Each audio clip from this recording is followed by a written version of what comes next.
Buzz your girlfriend. Woof.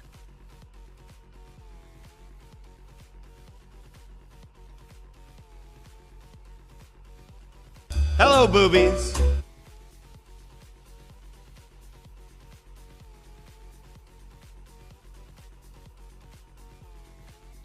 Oh, good for you.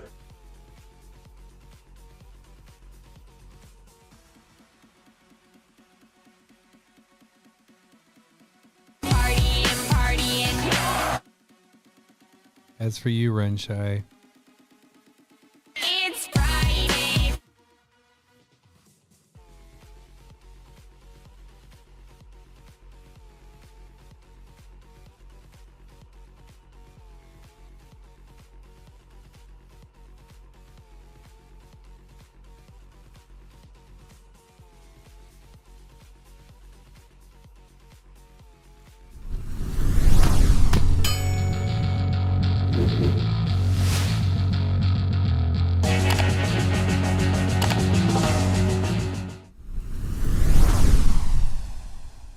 Ooh, welcome to the CommanderSmiths. We are the CommanderSmiths. I'm Adam Smith. And I'm Lowery Smith. Don't worry. We're You're changing the lights as they're doing. I had a half hour to do it, and I totally forgot. Up until I'm like, my light that doesn't doesn't work. This is episode 357. Yes, it is. It's a little bit later. It's on our favorite day. how you feeling? Oh, it is fine. I mixed both of them there. Yeah. Right. Yes, we are a little later than our normal because this one right here decided to get all sick and stuff. So, yeah. Franchise, you're just mad. You're just mad. We're not late. A wizard is never late, Renshai. I should hit the button. I should get it. Right. A wizard is never late. Nor is he early. He arrives precisely when he means to. Oh, no. I know when you think of It's yourself. 15. It's 15. Shit. Malort might be All right, we're drinking. Why is this? What is the reason for this episode? What is our episode today? Because if we The episode is the 2024 year wrap. Again, I think everybody's kind of done this. But did they do what we did also last going year? to do it because we are unoriginal hacks. We are essentially going to do our favorite commanders printed newly in 2024. We're going to talk about our favorite set, our favorite secret layer, and our top 5 favorite cards. So commanders, cards, set, secret layer. Yeah, and we also have the finals of the one drop tournament. So I lied the last time we were on because I said that we would probably go 2 weeks. And then we decided we had enough votes that we just went to the finals. So just so you guys know, before we get to that and everything, Birds of Paradise and Skullclamp made it to the finals. So that's from our last episode. That was in the final 4. So I think Skullclamp automatically kills Birds of Paradise because you just equip it and it dies. I'm going to tell you this. It's decided by 1 vote. Shut. 1 vote. That's how close this is. Wow. It's crazy. And we're gonna get to that. We're not gonna get to it right now. I'm gonna tease that out. Before we get into the holiday stuff. Go vote. Change the vote. That'd be funny if I go there now and all of a sudden I'm like, oh shit, it was supposed to be this way and now it's this way. How was your break? Because my winter break sucked. I mean, you got a good couple days in at the beginning. Mine was fine. You know, having the kids around for 2 weeks is a lot of fun. We got a you said that like pass you, to the you local meant it. Like what? I said you said it like you meant it there. You're being having the kids it is a lot of fun. How I would have said was having the kids for 2 weeks is a lot of fun. Is that what you heard? No, that's how I was because I was sick the whole time. We were all sick. It was well, yeah, you were sick. Yeah, I mean, well, so we got passes. We got a year-long pass to the local. God, you got to get this. Fitness. Oh, area? good for you. But that's been fun. Like it has a little insight. You son of a gun. 15 per person. No, it is. Isn't it? Or no, it's 15 for both. We haven't done it for so long. It's been a while. And he wrote Fog the Smiths. Well, I did get my shot glass That's a good one. ready. Yeah. All right, so we're drinking. We have Malort on the table. But yeah, there's indoor swimming. So we've done that like 3-4 times over the last 2 weeks. There's like an indoor playground for the kids. They've done that a couple times. I think there's some workout stuff. I haven't even gotten a chance to walk around. That's pretty sweet. but- So you got a year-long membership, or how long's the? Yeah, Oh, yeah. nice. So eventually I'll probably get to working out, and hopefully I don't get shingles again, but we'll see. That was the last time I tried working out. that's your excuse why not to work out. You're like, well, if I work out, I'm gonna get shingles. It took me so long to recover I from know, that. it Like I did. was so tired. Yeah, we so let me just kind of we'll do the shots right after. Thanks again, Tad, for that. We're gonna do after the story time. No, this is where we. Thanks, Tad. Thanks. Where you show disappointment. there you go. Had the kids for 2 weeks. That's not what it sounded like. So yeah, we let's rewind to Christmas Eve. We go to Cindy's family every Christmas Eve, and then we open presents there, and then we come home and we get ready for Santa. Well, this year the boys decided that they wanted to stay up all night. We didn't know they were trying to do that. They were trying to stay up. What are you showing me the I don't Malort? know. I'm just showing that Oh. it's a real bottle of either piss or Malort. Oh, I got the barrel aged one that I'm Yeah, drinking. I broke mine. Remember? Oh, that's right. So the boys decided that they were gonna. Do you guys do the Santa tracker, by the way? My son was excited to do it, and no, I don't. Oh, okay. Because it's just you Google it, and then the Santa tracker comes up, so you can be like, oh, he's in Mexico, and oh, he's on his way here, blah blah blah, and it shows a count of how many presents. They learned some geometry. Yeah, exactly. Geology? No, Nope, geography. Geography. There we go. One of those geos. So anyways, we get home. We were watching shows. I think we were watching Shrinking, which is a fantastic show. It's the same people as Ted Lasso, whatever. But then Drake kept coming up, and he's just like, you guys aren't sleeping. Santa won't come because you guys aren't sleeping. And it's like, don't worry, Santa's going to come. You guys need to be asleep.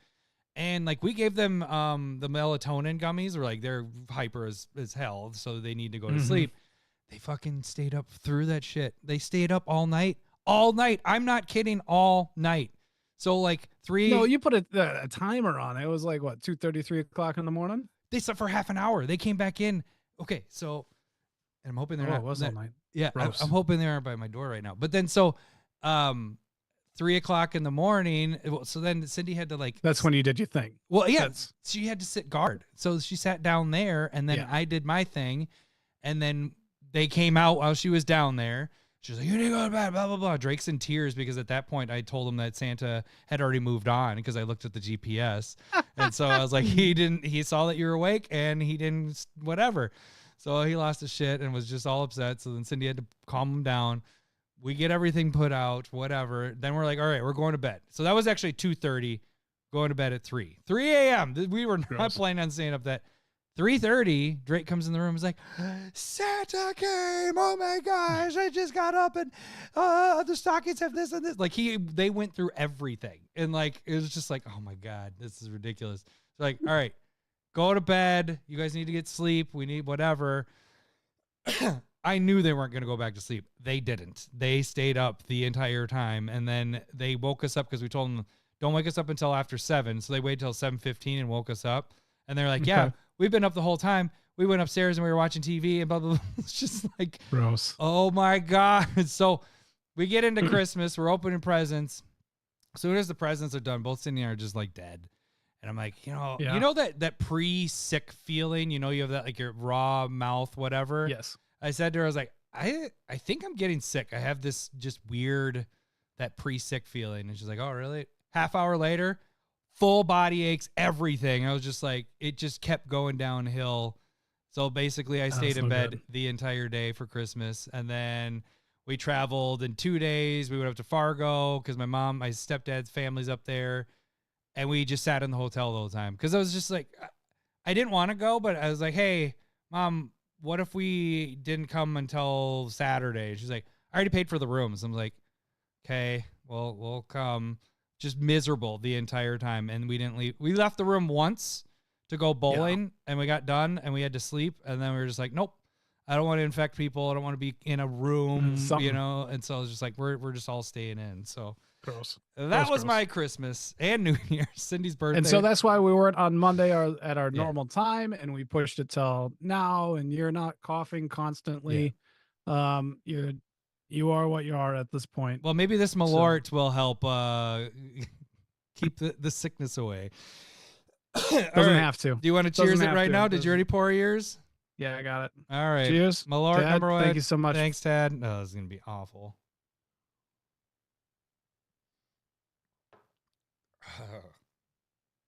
I always go into Kung Fu pose afterwards. Clean. It's so clean.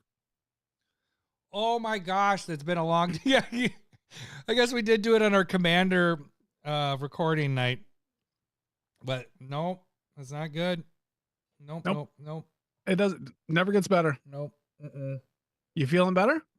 Like, Oh yeah, I killed it. sickness wise, it clear you out. So yeah. Anyways, so that was our New Year's and birthday and Christmas in a nutshell. So oh god damn it. You were looking up like what? What just happened? Tad. No, That's just a replay, right? no, it's not. He said better do another shot to keep the You are an a-hole, Tad. And Tad, are you at Mr. Anderson's playing Commander? Because you said you were going over there to go play some in real life games. Or are you fuckers just doing that and then feeding us shots while you're playing Commander? I hope he's taking. If you should be taking Malort shots with us for sure. Yeah, but tonight, beer wise, I'm Oh, drinking that's a New good point. Belgium triple Belgian style ale. It's an 8.5%. Oh, And it's good. It's not as good as the Belgian beer that I had, but it's still very good. I'm going to be going to some lighter alcohol wise. You missed that on me. So Oh, I didn't hear what you said. I was just saying. Oh, you weren't even listening. What so fucking rude. It's like our first couple of years of doing the podcast where we don't listen to each other. Well, you can hear that. Can you hear that old man laugh? Like it's just like gurgling down here. I just have the from I drink this one quite often. I like this one because it's a nice dark coffee beer, but it's from dawn till dusk with the beard guy. Ooh. It's dangerous, man. Yep, it's 8% alcohol with 2 Malorts going in the system. I'm going to switch over to the Kona Brewery and give a shout out to AJ there. So I'll be doing that next, and that's a lot less alcohol. God damn it, RoboCop, get out of here! You're $5 short. We can't take a Malort unless somebody That's donates. just a normal shot. Well, I do have normal shots. That Christmas tree behind me right there has normal shots, so we can do that too. All right, so should we let's get to like the tournament. Let's finish that off really quick. Okay. What am I trying to do here? I gotta show you guys this. It's like it's been a couple weeks since we've done this, so I gotta remember how to do all this fun stuff. All right, so if you guys don't know, we had the 1-drop tournament going. Urza's for life. Hell yeah, Tad. Oh, Seth. Disagree. Whoa. Stump from all you, thanks. Oh, he got our stump. He got the Wolverine stump the Smith Savant thing. So yeah, glad you got that. Okay, so good to see you on there, buddy. I hope you had a happy new year to you as well, Seth. Okay. RoboCop, I suck at following rules. So Birds of Paradise beat out Hold on. What? He's Canadian. That's only like $8. That's it's $10 on our end. That's what it was. He gave us 15 Canadian. It's 10 American, I guess. Oh, is that what it is? Is that maybe what happened? No, it's not. There's no way. We're very close to 1-1. So Skullclamp, I don't remember, what did Skullclamp go against? Oh, it was Vampiric Tutor. So Skullclamp took out Vampiric Tutor. That's crazy. Birds of Paradise took out Yours. It was Mystic Remora. Yep. So Yeah. I think that was kind of the more obvious one. Like Birds should have beat Mystic. Yeah. I'm very surprised that Skullclamp beat Vampiric Tutor. Yeah. Yeah. He said it is 15 Canadian. So that's. He could be lying, but he if could. that's the case, then I'm willing to take a shot. I'll Yep. take a Malort Shot, a Canadian, but it's only going to be about 2/3 full. I think that's a good compromise. As a Canadian shot. That's a Canadian shot. I like that. It's a Canadian shot.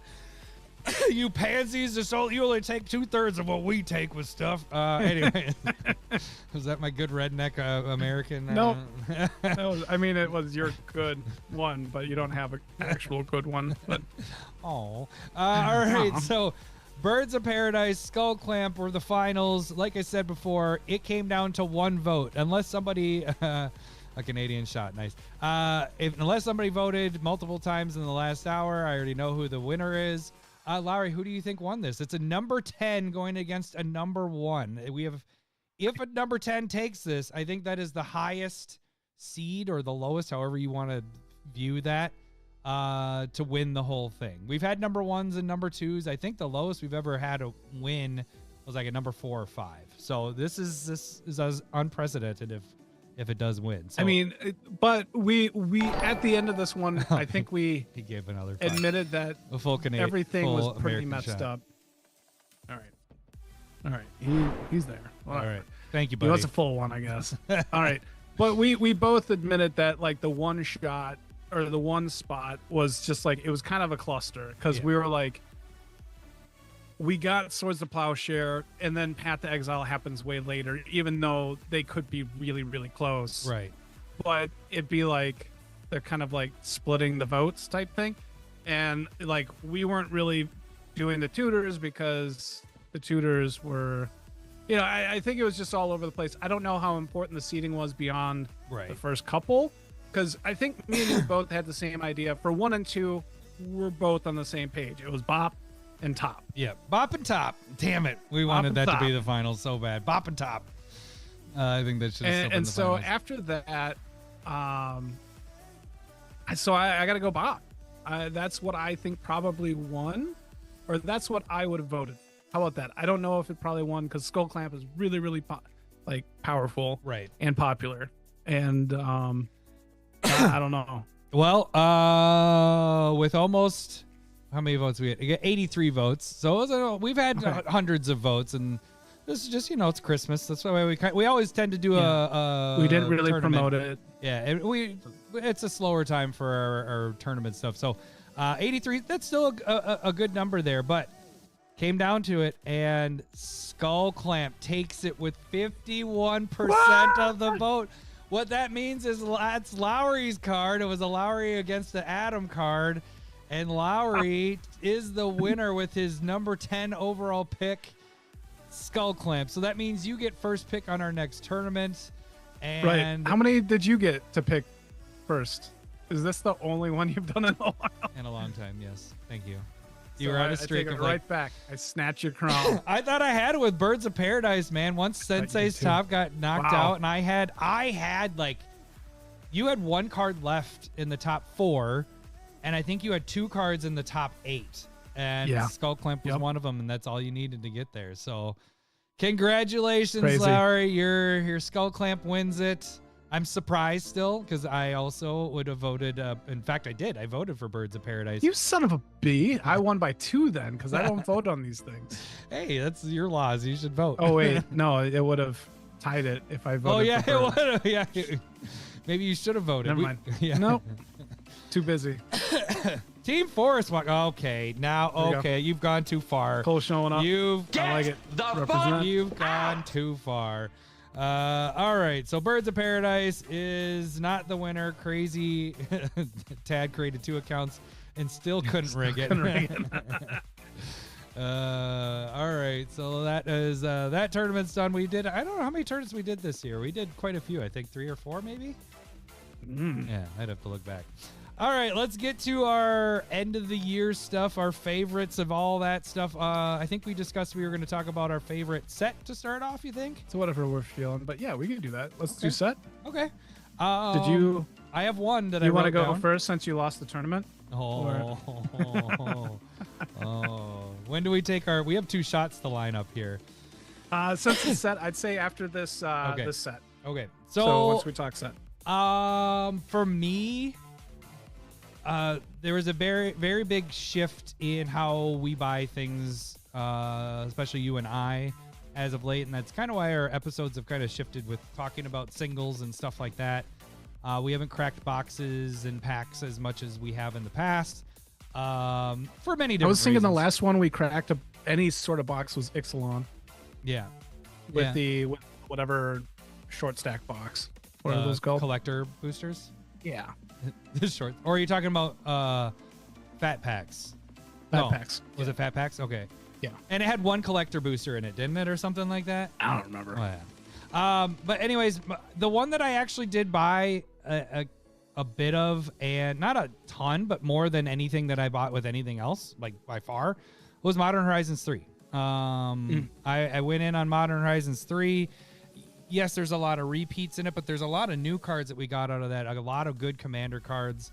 I was glad that we got the fetches, was it allied fetches with that one, with the full art, with the retro border. So I was happy to get that because I was wanting to complete the collection from the MH2 fetches. So as a collector's standpoint, I really loved the fetches in that. I really loved the new cards in it. I love that they did the commander decks with those as well. So as a whole, Modern Horizons 3 and Modern Horizons 3 Commander was my main set. And it's by far the one that I bought the most. Like, combined with all the other sets that came out last year, is the one that I had way more than, because we didn't really buy much of anything else. So, but yeah, we got there might be some cards that are on my favorite cards that were in there too. So just kind of throwing that out there because we got the cool flares that are in it. We got a bunch of sweet stuff in there. So, yeah. Right. And I kind of expected you to say MH3. I think that was the obvious, kind of answer for this year. It's the most powerful set that came out. They tend to push their boundaries. It tends to mess up Modern a bit whenever they do these sets. So they tend to push boundaries and really become powerful cards. I like the sets too. It's not mine, but I liked how they really put a lot of new cards into energy decks. I like the new flip cards that they added in. I think MH3 was a really, really fun set. But mine, and I need to even delve into it more because I've had a lot of fun. I just buy the singles, and I buy the singles for every set when they come out, and I look for whatever the deal is, wherever I think I can get a hold of, and I tend to leave the top cards out until they drop a bit. So I don't really have everything from this, but Bloom Burrow's probably my favorite. It's my favorite set from the year. Yep, I like that one a lot. But honestly, I had a lot of fun with Outlaws of Thunder Junction. I really enjoyed I like Duskmorn a lot. Murderers. Murderers was kind of rough. That was really, really low power. I did have Murders, not in the aspect of I didn't like the set. It was more of I liked the shocks that came, the Clue edition stuff and all. That wasn't like the new stuff. It was more of hey, I liked that it brought shocks in, another full art of that. So yeah. Gotcha. There wasn't a lot of new things. Surveil's going to be rough because it was Clues and Morph. Right. And different and they're both pretty low power things going on. But Bloom Burrow, I like how they brought in a lot of new creature types or really developed. Frogs are kind of more of a thing now, and cats are a little bit more developed, and now you have mice, otters. I think that's kind of fun because it's like a I'm not gonna say pushed, but they tried harder than Lorwyn. Lorwyn was the obvious tribes when they came out with it, and it was kind of they think it was a hit or a miss because of all the tribal stuff that was going on, even though it was just 2008. Right. The crash. Exactly. The economic crash. Yeah. So nobody bought anything. And this one, when it compares to elves, goblins, and all that kind of stuff, I think, it's really hard to compare because one was a fleshed out kindred stuff, and this is much more starting new cards. I think that's much more interesting for me.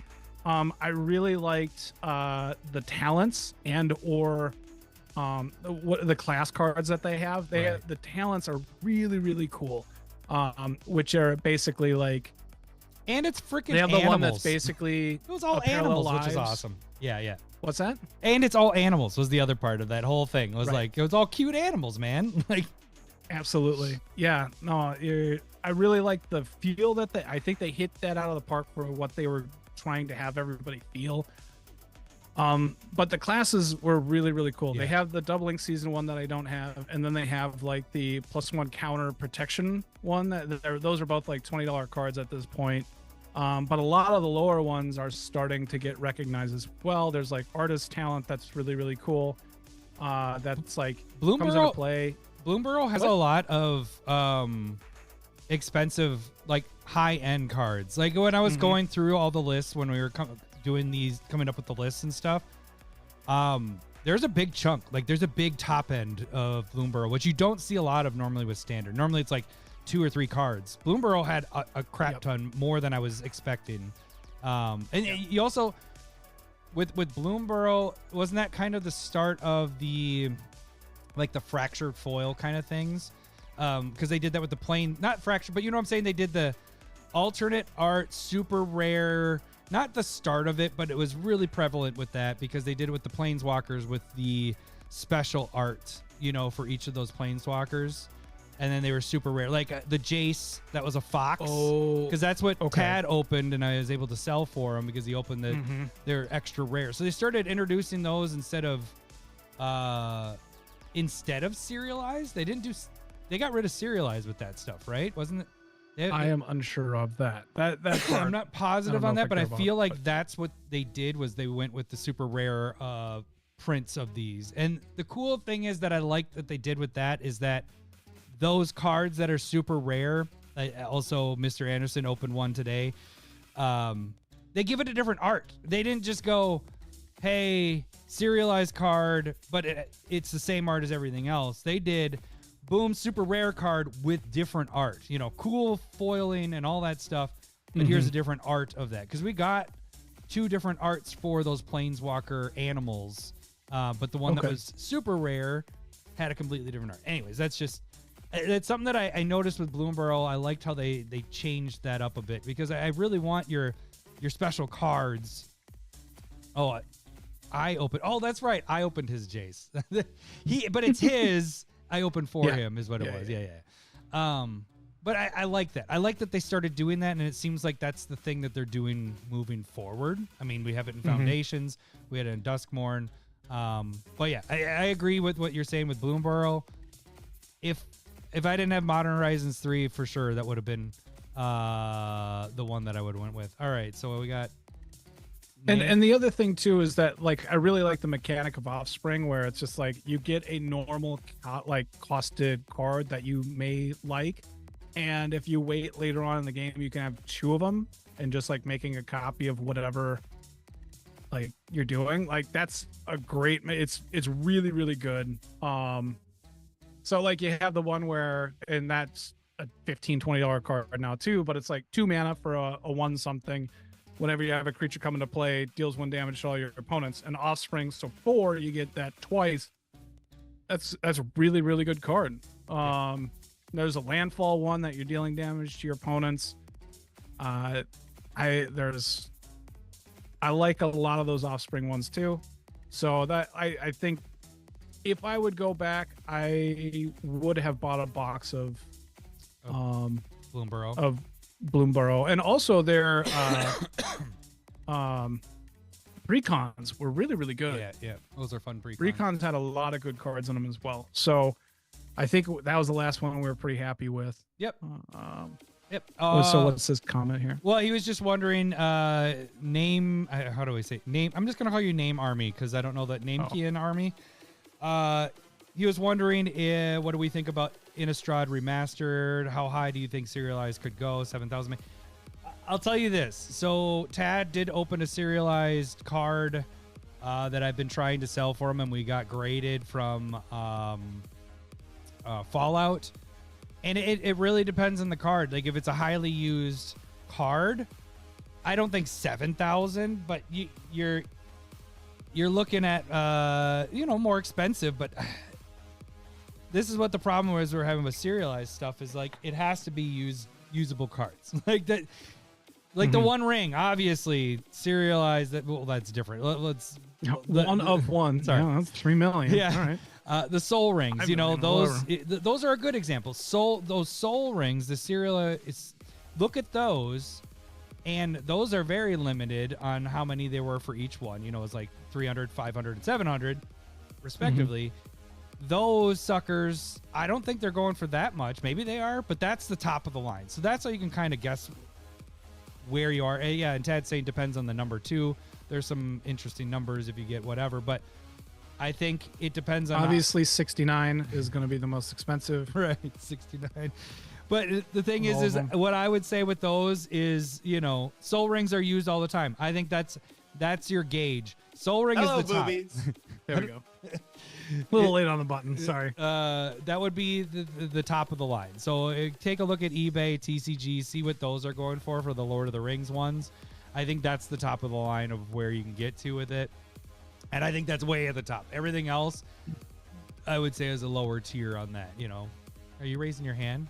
I am. I did go to a card store today. I'll shout out. I go there every once in a while, but Tower Games in Minneapolis. Oh, good for you. But I sat there for an hour, and somebody came in and bought a box of Lord of the Rings, and then, so they still had it. It was like 200 something, and then 20 minutes later, somebody came in and bought the rest of the box.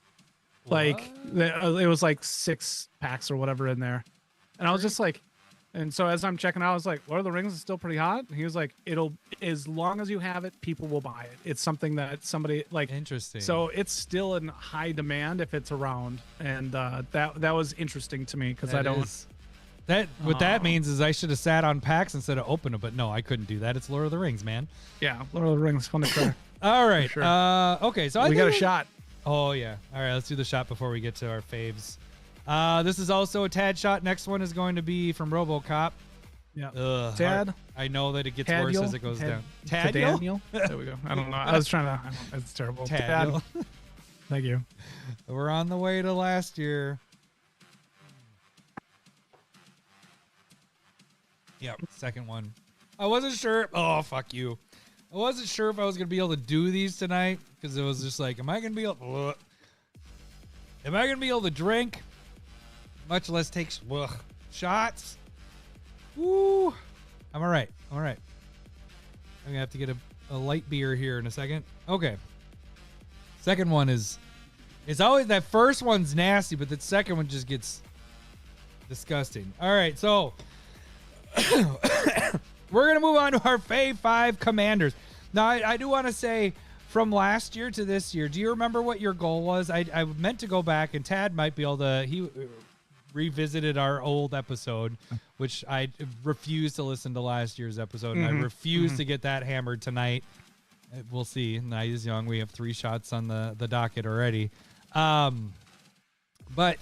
do you remember what your New Year's resolution was last year? Because I think mine was to build 6 decks in the year, and I built 8. So I went beyond above and beyond what my goal was. Proud of you.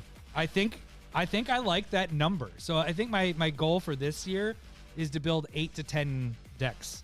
So maybe up it by 2. 8 to 10? 8 to 10. So I don't have one in line right now, so I'm gonna have. But I mean, I built Storm and Black Panther like back to back. I built Mind Skinner and Renmaw back to back. So I made 4 decks in the last 2 months. So that really popped it up. But it's easy then. Yeah, you doubled it on the last. You got lucky. Yeah, so my choices are limited. I have 5 choices out of 8 decks, so mine's gonna be pretty easy. So I picked at least 1, maybe 2 cards legends that I really liked that I didn't build. Oh, I did only ones that I built. So. You don't have to. Yeah, I don't know how many. And honestly, I don't make plans. I don't have goals. If you didn't realize this by now, I do what I feel, and I let it. I go with the flow. Go with the flow. And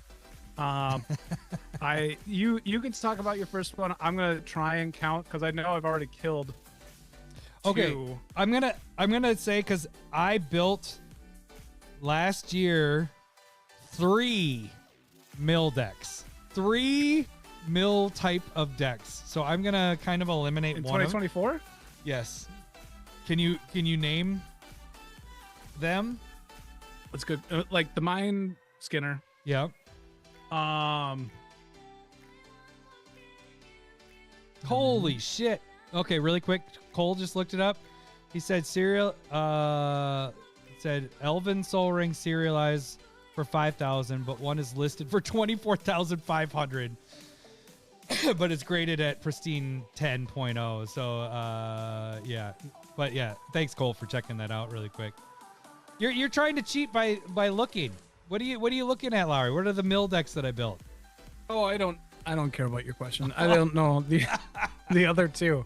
Oh, Tad got the other one, Mothman, and then there's one more. I guess I wouldn't consider that know a mill deck, but it is a deck that had mill. Right. What was the other one?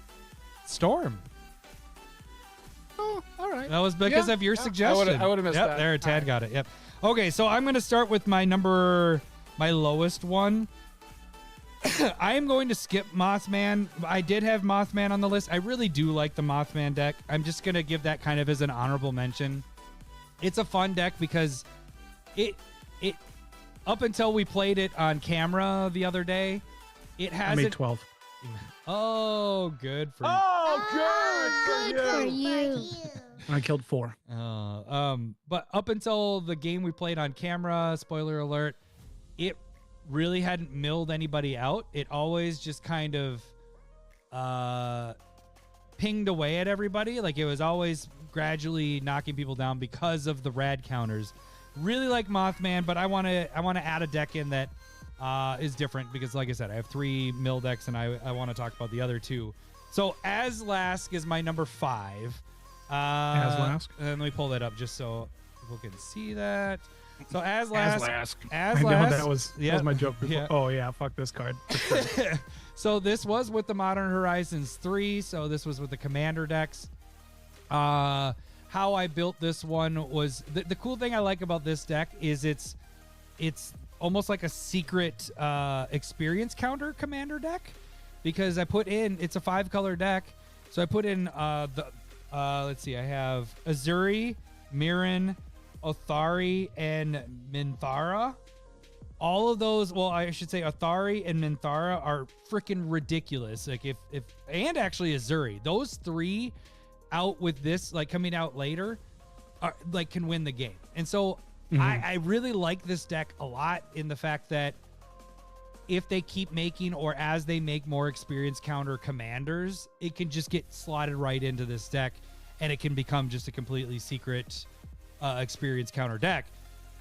The other part of it is it's a lot of little Scion tokens and Spawn tokens that you're playing that you can either use for mana or they do the Annihilator part. Like as you can see, the creatures you control, if you pay Wooburg, creatures you control get X+X until end of turn, where X is the number of experience counters you have. So that all your creatures get that no matter what. But then your Scions and Spawn creature tokens get Indestructible and Annihilator 1. So it's brutal because you can just leave those guys out there and then swing in and just kill somebody. Or you're using it. You're using your counters. And the cool thing is when this or other colorless creatures die, that's how your experience counters go up. So people aren't so inclined to kill this because it's only a 3-drop to get out. And every time they kill it, it adds to your experience. So I like that kind of thing with your commander where it's like, do you really want to kill this? Because it actually kind of helps me. I know I have to cast it again, but killing it actually adds to what the dude's doing. I think it's a fun deck. The fact that it's an Eldrazi and the 5 colors, it's a little threatening, but you have enough blockers and stuff like that where I never feel like I'm being overrun because I have Eldrazi and I'm playing Eldrazi and I'm not doing douchebaggery things that Eldrazi tend to do. I mean, Annihilate is a douchebag thing that Eldrazi do, and you're definitely doing it. So that costs 5 to do, so it's not necessarily the easiest thing to do in the first place. I think I've hit you with it. I know you've experienced it, but it killed me. Like, was that a pun? Yeah, well, I mean, you experienced the experience counter deck. But the thing is like, it doesn't always have to do that part of it. It's doing all the experience counters on it is always nice. and the other commanders in the deck have that. And like that I'm saying is Athari is ridiculous. That's the one that at the beginning of your attack phase, you make a bunch of 2/2s. I think they're flying. Let me check that. Aslask is the ridiculous one. Yeah. No, I get what you're saying. No, okay. So experience. Then create a 2/2 red rebel creature token that's tapped and attacking for each experience counter you have. Like it's just this part's ridiculous. This commander just wins games. If this is late game, you pop this down, it happens right there. And you didn't beat me with that though. You beat me with Aslask. Aslask. All right. Aslask. So yeah, I like this one a lot. As I was going through all this, I was like, oh shit, this should have been one of the cards we played on camera when we did High Commander. Spoiler alert, what's coming out later. But this one I might play the next time we do High Commander because I think this one is a fun deck. So anyway, okay, so that's my number 5. No, what is your... Glad you like it. All right, what is your number 5?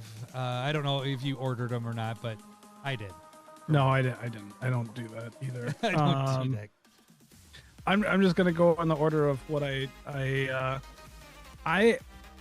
definitely made a couple that I like. So there's 4 that I made, 1 that I didn't, that I just really like the legend. I'm gonna go with Mr. Foxglove first.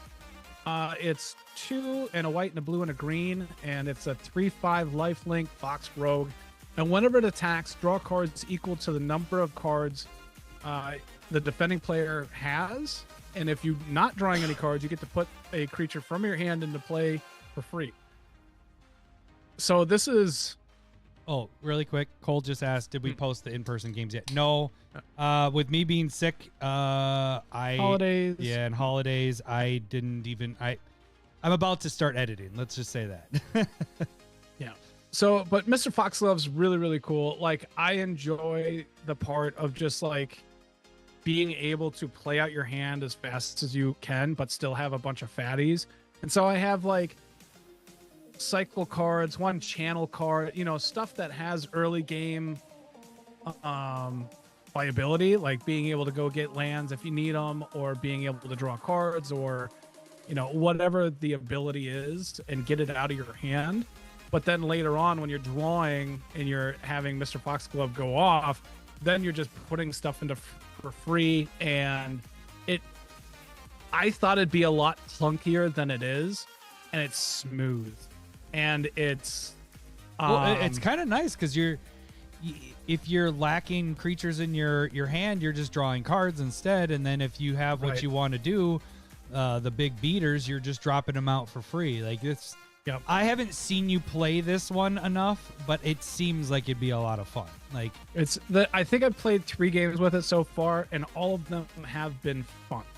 I don't think Mr. Foxglove is something that people are targeting necessarily, but they're also like, I'm not winning the game at this point. They're like, oh, that's a big fatty, let's kill you. But like normally there's some type of protection that's going to be cheated into play, so Mr. Foxglove survives, or some sort of removal, like those big creatures. Like it almost feels like a windfall every turn that you get to attack with them. Yeah. Or you're cheating something into play, which also fatty. feels awesome. And then like you can double the triggers, you can do a bunch of stuff. It's been a lot of fun. I really, really enjoy it. Hopefully people that have built it have enjoyed it as well. I dig it. Yeah, I want to see you play this one more. I haven't not seen you play. I just haven't played you when you played this one. So really quick, Omega did ask, or he said his favorite cards. We're going to get to the favorite card section. I'm going to give you a little bit. That'll be at the end here. I'm going to give you a little spoiler alert. Some of the cards you named in there might be on our list, and I'm going to say might as in yes, they're going to be on the list. So you'll see that. I'm actually I feel bad. I did not. Giggling Skitterspike? Yes. That card. Well, what I didn't have it on my list accidentally. Omega joined me on Monday when I built Niv Mizzet. Oh, did he? And yeah, Omega. I think I got my Card Kingdom thing showed up the day later, and I'm like, holy shit, this card is amazing. Yeah. Then Lowery texted me. He's like, you need to make a proxy of that ASAP. I was like, I know, it's so it goes in freaking like 4 good. decks. Yeah, so good. The 2 recent decks that I've built, it's gone in 2 out of the 3 decks that I've built since it came out. So it's a very good card. Okay. All right. So yeah, I dig Mr. Foxglove. Like I said, I want to see that one in action a little bit. It's been fun. I'm just gonna do it. I'll go with my number 4 is Mind Skinner. I like myself some mill. I want. Let me rephrase it. It does seem like I like mill because I built 3 kind of mill decks this year. The reason why I built that many this year is because I want a good mill deck. The problem with mill is it gets hated so bad that you get killed so quick. And mill decks tend to be very, I don't want to say glass cannon because they aren't like strong and like powerful that way. It's more of like, they're very, you normally don't have a lot of defense with them. You normally can't block with them. You're normally, as soon as you start milling, people just target you and you're dead because you have no way of blocking because your focus is mill. And a lot of the mill cards don't allow you to block. The difference with Mind Skinner is that you can play creatures. The point of it is playing creatures that deal damage because once Mind Skinner's out there, and for those of you listening, it's 3 blue, a nightmare. It's a 10-1. It can't be blocked. If a source you control would deal damage to an opponent, prevent that damage, and each opponent mills that many cards.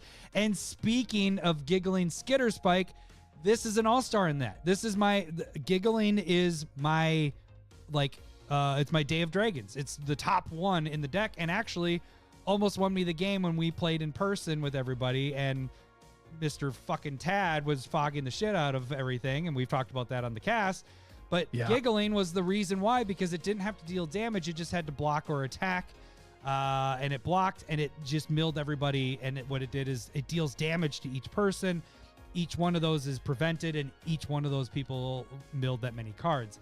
That's how this deck is built. The other part of it is it's very much built as making multiple copies of Mind Skinner. Not that their triggers stack, it's just having multiple 10-1s is very nice to have. And when somebody kills one of them, you have one as a backup because you don't care about commander damage. You just need one of these guys out there to keep milling. So this is by far the most duplicate copies of a commander, and it works because it's in blue. Blue has that kind of thing. You know, you have your doubling. What's his name? Well, you got Sakashima, like Spark Double. There we go. Spark Double is the one. Other Sakashima. You got the yeah. There's tons of them. The sorcery one that copies. Yeah, there's tons and tons. Blue's the one to do it in. I mean, I really wish Mind Skinner had that red in it because this would be super easy to mill everybody. No, it made it more difficult. Should I put the Mind Skinner in my Niv Mizzet deck and then just mill everybody? I'm going to turn it into a mill deck. A secret mill Sphinx's tutelage. Barry's tutelage. Some tutelage stuff. But yeah, so this deck is a lot of fun. It's very, very fast. Typically, it's a turn 6 or 7 win. But I really like how it plays out. It's one of those decks that I'm going to play when you don't want a game to go 3 hours long. So it's not a deck where it's like, hey, let's have a good, fun, grindy out game. This one really takes control and does its thing. Let's have a not fun game and just try and win. That's what the mind's.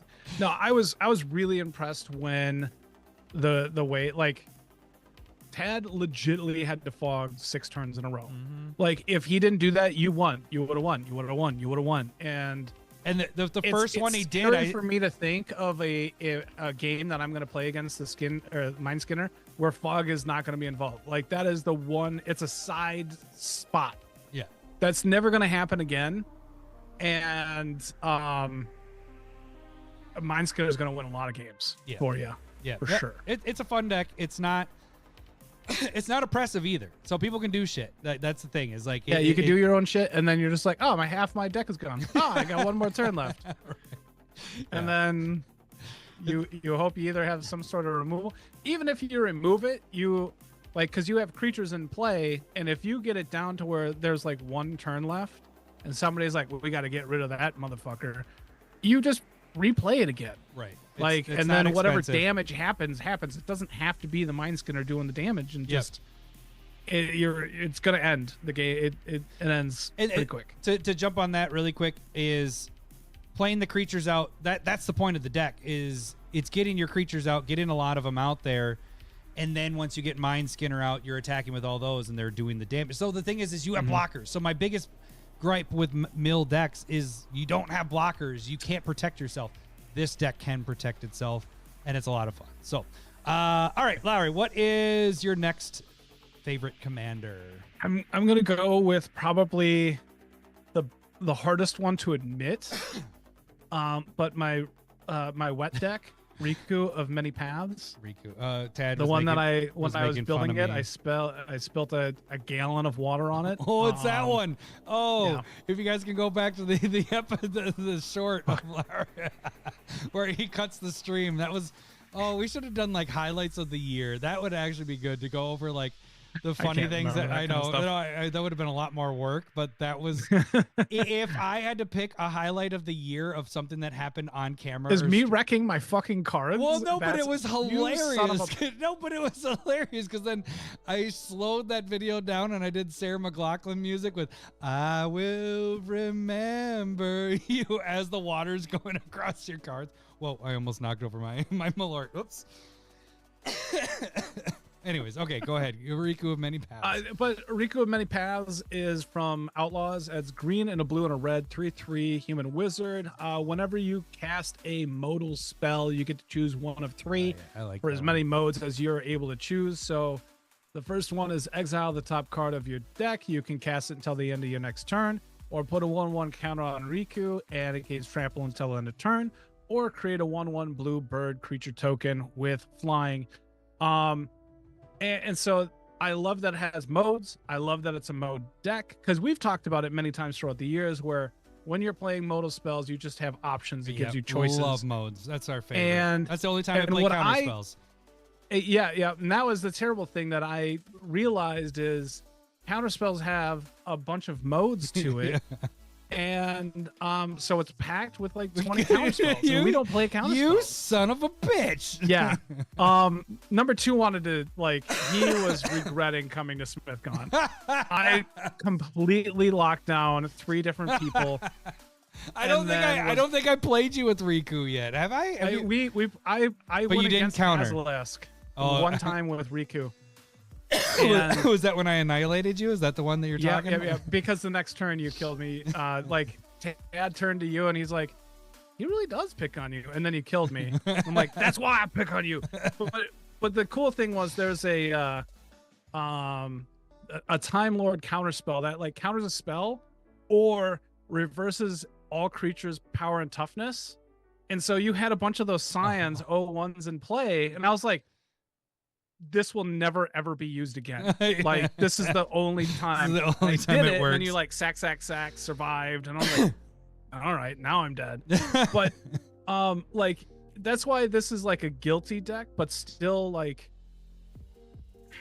I've been starting to play more counterspells. Instead of zero, what? I have 1 to 2 in Shame. some of my newer decks. Shame. I know. Generally still on theme, but do you remember what our cousin did to us? Do you remember what our cousin did to us? You're right. I'm still scarred from it. I was thinking, but I've been thinking about putting Day of Dragons in the deck too. So that's fine. That's the point of our bit of the game winners is Day of Dragons.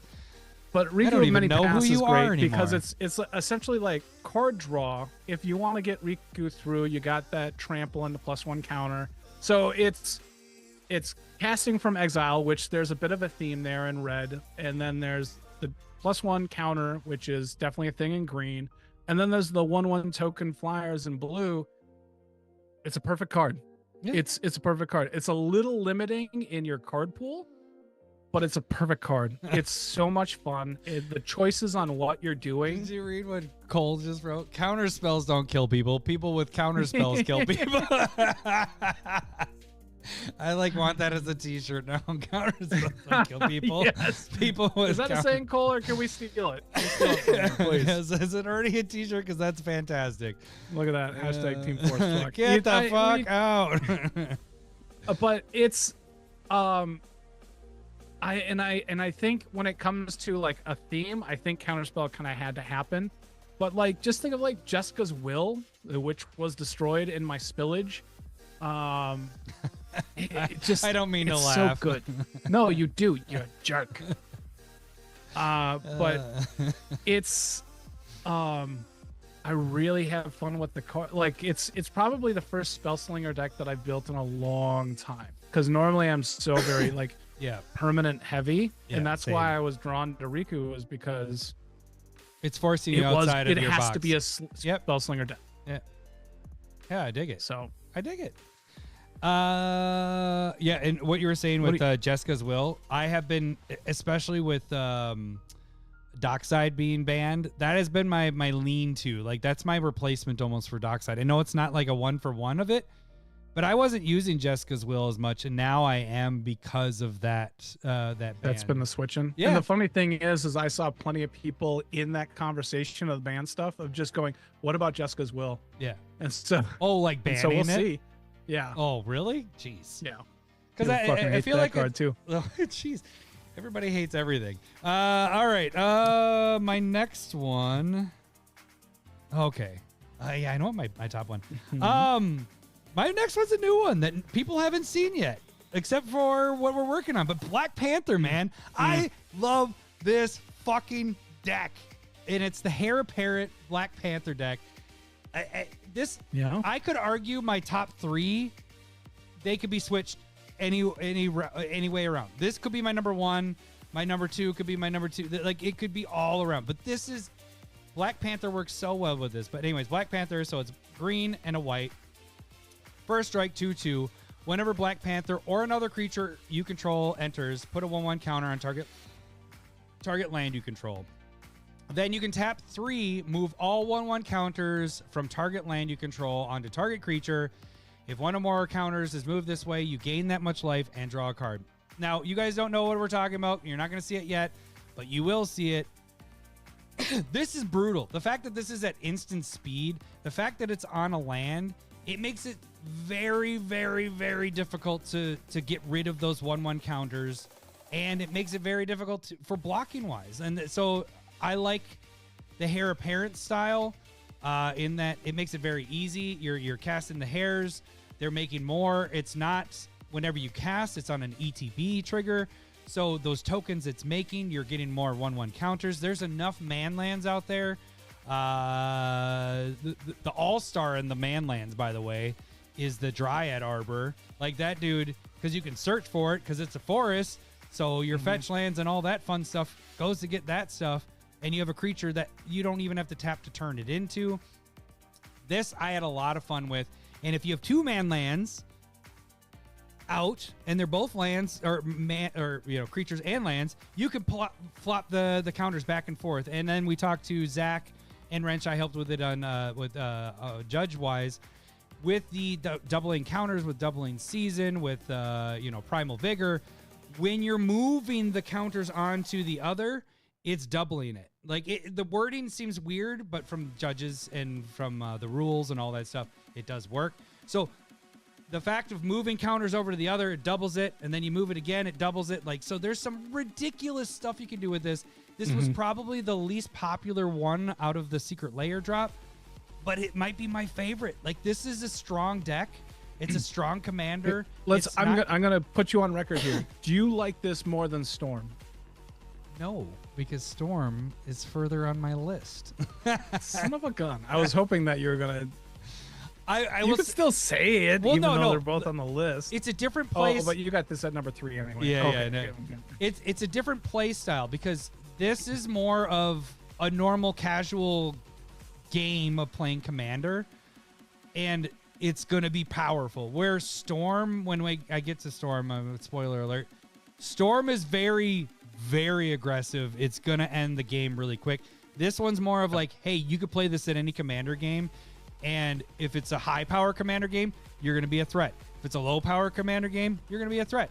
It's not super fast, but it's there. It's always a presence. Right. It's super I think cheap. we wiped the board, and then Mark was back the next turn. Yeah, It was like, holy shit, he's the threat. yeah. So it's super powerful. It's super fun. So yeah, I want to play it more because we only got to play it on camera, and I want to play it in casual with everybody, our big group playing. because it's not. It's not oppressive. It's allowing everybody to do their thing.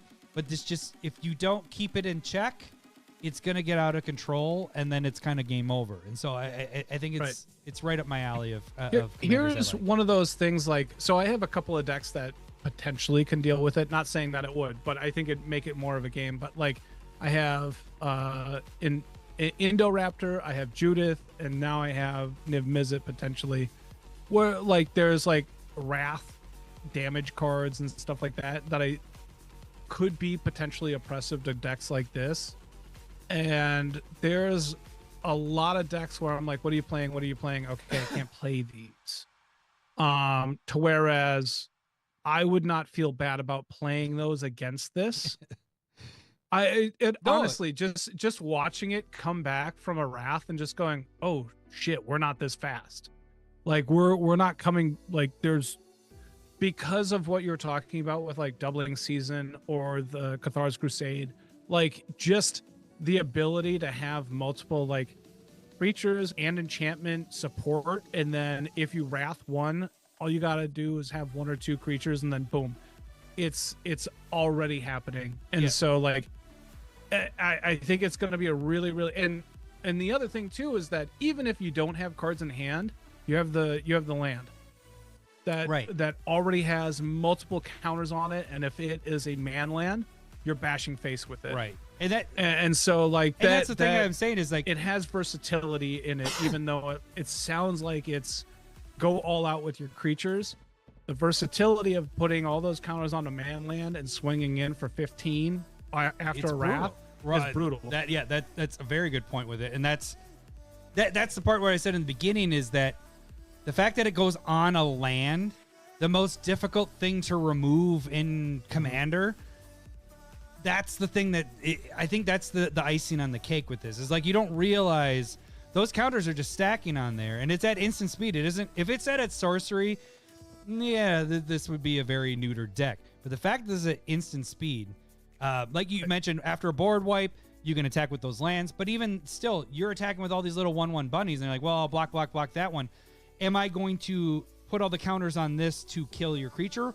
Or am I going to put it all on the one that you didn't block, and now you're hitting it to the face and you're dead? Dash through. Yeah, and that's what we saw when we did the in real life games. So this one was a surprise when I built them. I like Storm because of Storm. We're going to talk about that in a bit. But this one was a surprise for me that I liked it as much as I did. So, anyways, okay. So Black Panther, that was my number 3. What is your number 3? My number 3 is going to be the newest deck. I'm still playing with it, like on changing some of the stuff, even though am I going Niv Miz? But it's Niv Mizzet Visionary. Yeah. Holy shit, that card. I know, is dude. So cool. This is ridiculous. It's from Foundations, but I didn't get the cool one. Well, we're gonna put it up there. This is a cool one. 4 colorless, a blue and a red for a 5/5 Dragon Wizard. Everybody knows Niv Mizzet, but it has flying. You have no maximum hand size, and whenever a source you control deals non-combat damage to an opponent, you draw that many cards. Stupid. It's stupid. This is what I was saying with Mind Skinner. You have the red. You have the red to do the non-combat damage, which is what I wanted with Mind Skinner. I wish it's so Mind goddamn Skinner was ridiculous. 2 blue and 1 red, so I could do the fun things that you're doing with this. I can't wait for. I don't want you to play it against me, but I can't wait for this to be in action. Okay, so do you know like Descent into Avernus, which might be my favorite? I know. I need to buy it because it's Alex's. Ibukaki's. Now it's $7-8 card instead of 50 cents. You dum dum. Yeah, I know. Well, that's sorry, why I didn't mean to. That's not a real insult. That's why I didn't buy it recently because I was like, God damn it, that card's more expensive than I thought it was. Yeah, and I don't want to. So like. It's crazy because at turn 3 you drop Descent in Avernus, and then the next turn you deal 2 damage, get 2 treasure, and then you play your land card, and it's turn 4 Niv Mizzet. You hope that you don't get it removed, but then the next turn you get Descent into Avernus 4 counters. Am I not 4 like treasure. spelling Descent into Avernus right? I can't. Let's do this. Just helping. I'm going to do this. Avern. Maybe that. There we go. Oh, I spelled descent wrong. That's right. I have 2 shots of Malort in. I got a 3rd coming up. All right. And then the next turn after Niv Mizzet comes out, you're dealing 4 damage to everybody, including yourself. 4 treasure. You're at 5 land, and you just drew 12 cards. Because Niv Mizzet is for every that's non-combat crazy. damage. Yeah, that is crazy. I thought when I first read it, and I thought gotta go this back was to good, Niv that it was Mizzet. just a All right. curiosity for all of your.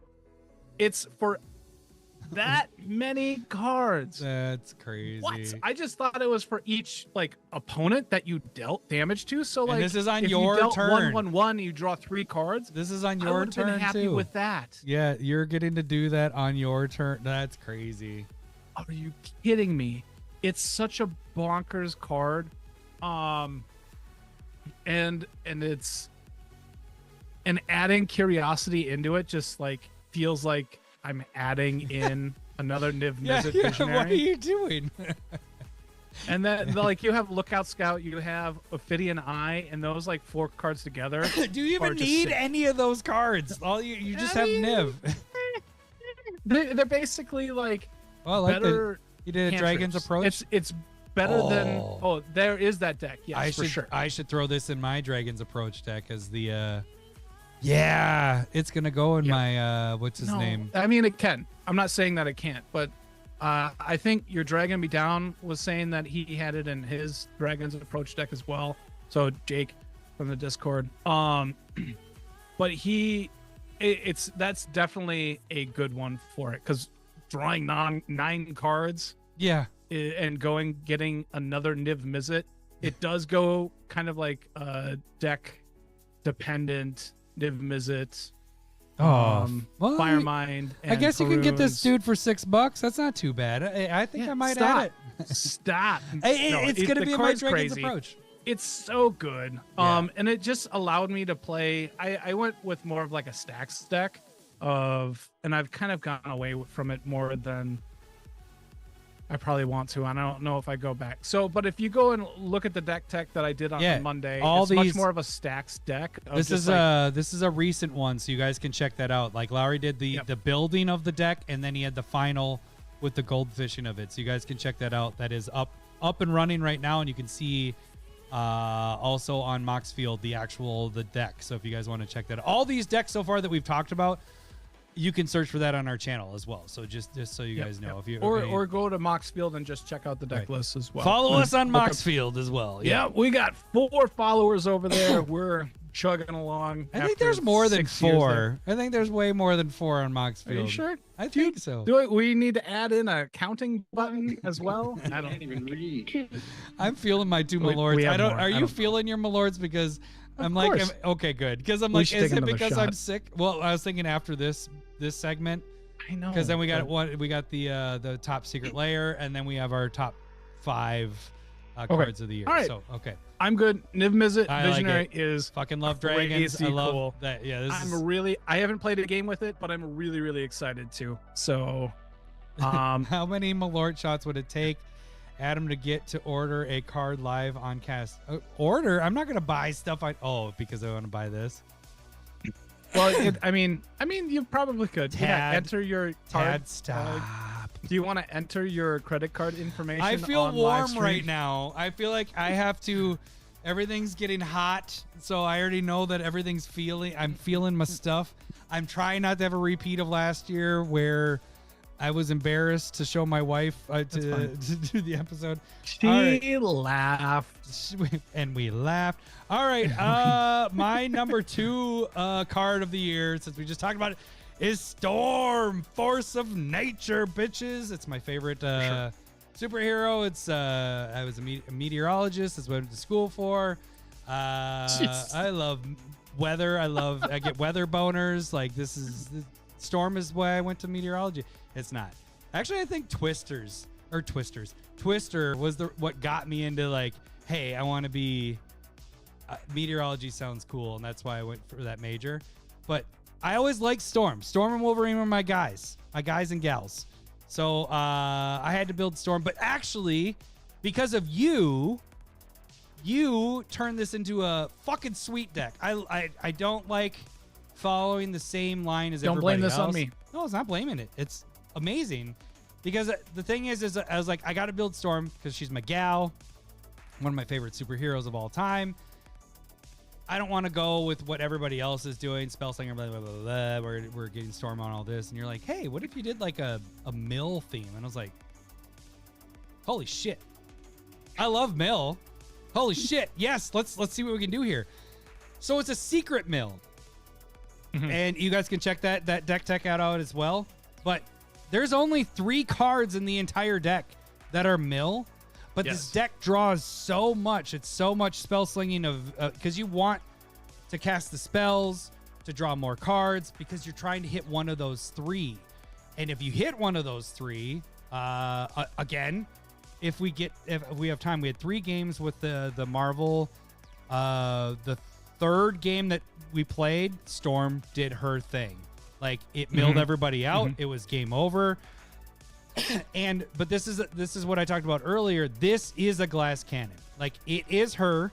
It's not Voltron because you're not powering her up to kill somebody. It's your 34 followers. See, look at that. We're higher than the 5. I knew it was 4. Thanks, Omega. Yeah, there's a 4 in there. But the thing is, it is a glass cannon in the fact that like if she gets removed, there is a lot of protection, which is kind of cool because you have the green in there.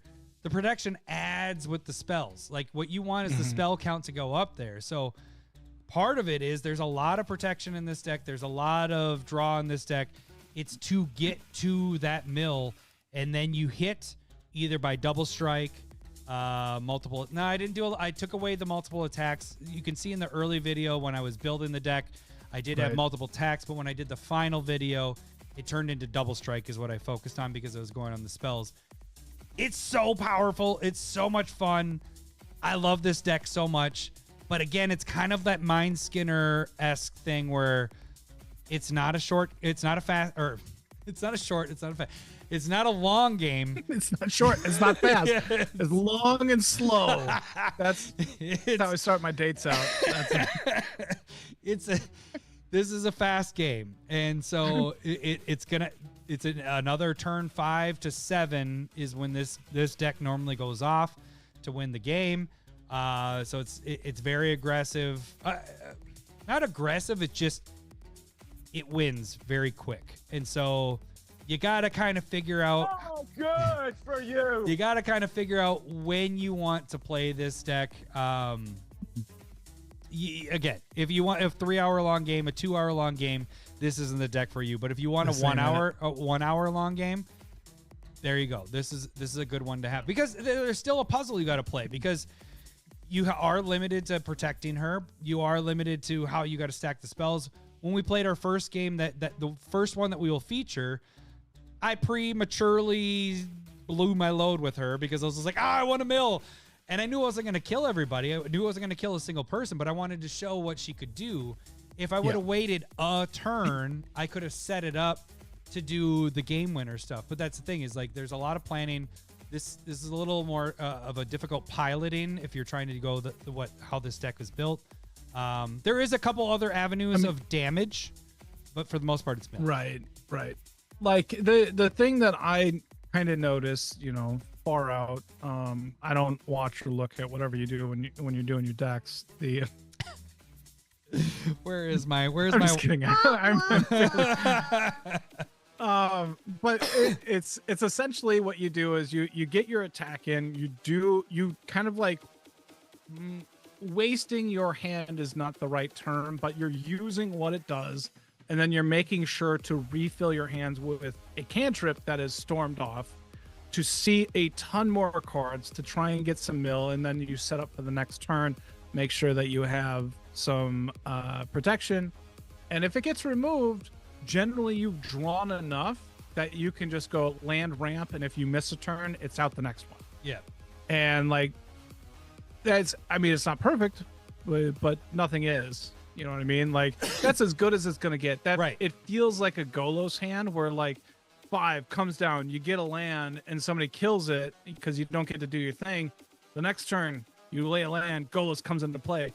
And so that's what I'm saying. Like Storm goes, attacks, does her thing, draws 8 cards, gets the perfect hand. Somebody kills it, and you're like, land, ramp, Storm. What are you gonna do? Like? Right. Do I have a haste enabler? And then it's already just storming off again. And it's storming off again.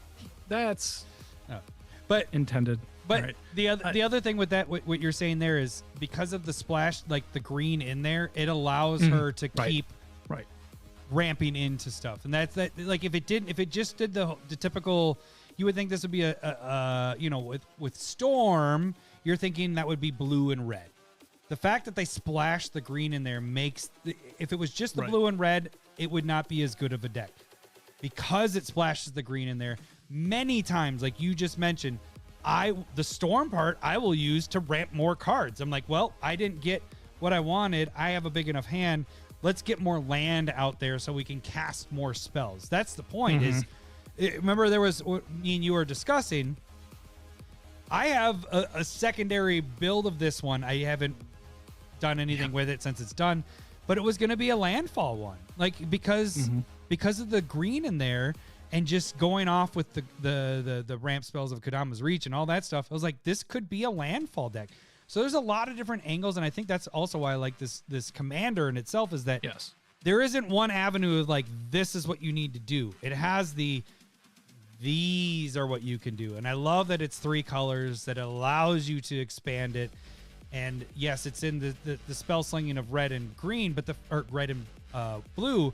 But the fact they add green in there really allows it to just kind of you can expand what you want to do with how you want to build this deck. So, well, and we can kind of spoil the other deck or what one of the other win cons, but Chandra's Ignition is such a goddamn amazing card.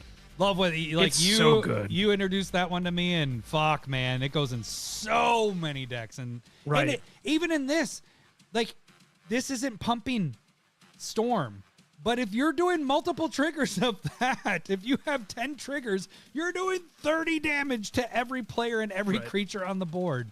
Like it's an awesome card. I think, and I think if you could easily transfer, if you ever get bored in the mill package here. You take out the 3 mill cards, switch it into something and then you add in 3 like delayed Fireball Blast, or like those kind of cards that deal damage to creatures and opponents, and you just fucking Earthquake. Right. You know what I mean? Yeah. Just goddamn, like you're gonna hurt yourself in that regard. But Storm survives. Right. With an Earthquake. Oh, that's a good point because it's all ground creatures. Yeah, that's a good point. Yeah. So I mean, as long as you don't die off of the Storm triggers. Like just having those kind of cards is going to be crazy good. Yeah. I'm sure like Storm is the most hype card. It's like a $40-$50 card right now. Shit, it is 50. Fuck. Yeah, I didn't realize that. Fuck that price, but it's a good card. Yeah. If I was still playing with Calamax, this would go right in there. What your right 7? It would become the Calamax decks? No. Would it be in all your 7 versions of Calamax? All right, Lowery. I miss. Lowery, what is your second? All right, or your third? We're feeling we're gonna be on the same, but it's gonna be Captain America. Yeah, that's a good one. Let's go with a couple of Marvel ones. Captain America is. Can I spell? A lot of fun. I did Captain America and Wolverine. I'm still struggling with Wolverine a bit. And I don't Captain know America how dude hard was I'm gonna strong work on that, but Captain America. Hey, have a good night, Omega. Thanks for joining, bud. Red and a white and a blue for 4/4 human soldier hero. And then you can pay 3, unattach an equipment that is equipped to Captain America, and then you get to deal damage divided among 1, 2, or 3 of those creatures for the CMC of the equipment. And it has catch, which is at the beginning of combat on your turn, attach up to 1 target equipment you control to Captain America. This made Argentum armor a really good equipment. It's been around for 12, 13 years. I'm sure it's been good in other decks. Don't come at me, but or around me. I don't want any of your come. And just free equipping to Cap is so good. Yeah. But the unattached part is brutal. Yeah. That's what won the one twice. game. I got fucked twice, kind of. But like, I have the Cauldron Sword in there, which is like an exile, and there's some death touch stuff in there. So you just remove, and you're like, kill, kill, kill, and they're like indestructible, and you're like, fuck. Oh yeah, This is amazing. But or hexproof, or that kind of shits on your day. But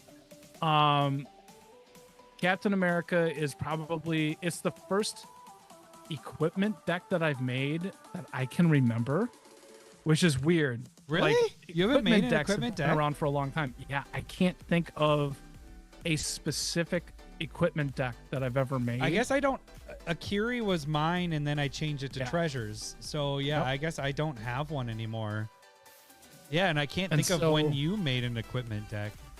This is a brutal like. Yeah. The fact that it attached the equipment to Captain America for free, the unattached again. We talked about Black Panther, it being at instant speed. Like the fact that it's and it's damage to any target. It's not just creatures specific, it's players. That's what killed me. Like I Yep. thought I had the game. I was like, all right, I got this. And then it was like, well, I unattach and you are dead. I was like, Well, he had like Jeremy had like 20 treasures with it, and he's like, I'm gonna unequip this and deal you 6 damage. You're like, I'm not dead. And he's like, well, I'm gonna unequip this and deal you 4 damage. yeah. And then you're like, well, I'm at 6. You got more? He's like, yeah, I could kill you. Like, Jesus. He didn't even have to attack you. yeah. Well, You no, know what I because I mean? was removed. I was killing it, and his Yeah. response was killing me. It's like, So I killed I- Captain America. Well, in response, I kill you, and I win the Mhm. game. Oh, okay, all right. He didn't. So, like, Cap is really cool. Like, the downside of equipment always is the equip cost, and that's why they've kind of switched over to when this equipment, comes into play, free equip. Right. For the first one, they've added a lot more of those in, and it's become palpable. And you have like when this creature comes in, or when this equipment comes into play, add a creature, which is, they've had the infect or the insect ones, whatever they are, Phyrexian ones, but Yeah, then they where added have the germs Mirrodins. and all that. They've added creatures pre-equipped to it. I think that's kind of balanced out, and this just is nice. Yeah. You know what I mean? You play a huge equipment, you can equip it for free, and it just makes it go. Yep.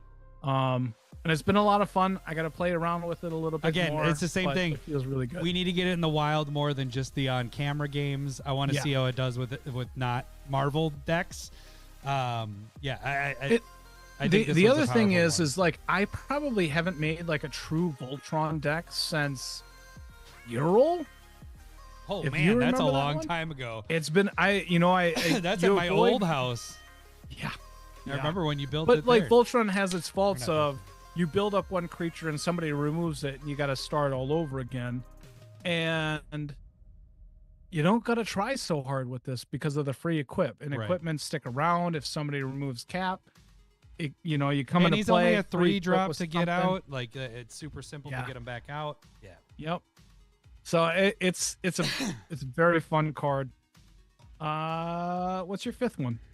What's funny is thinking about this episode beforehand. I'm like, how did last year's episode go to 2 hours plus? And I'm like, Long. we're going to be talking about cards, and it's super easy. It's only going to take like a minute or two per card. We're at an hour and 20 minutes, and we weren't even to our like favorite cards of the year. So this is this You're is right. a typical end of the It's year good. It's episode. 2-hour episode.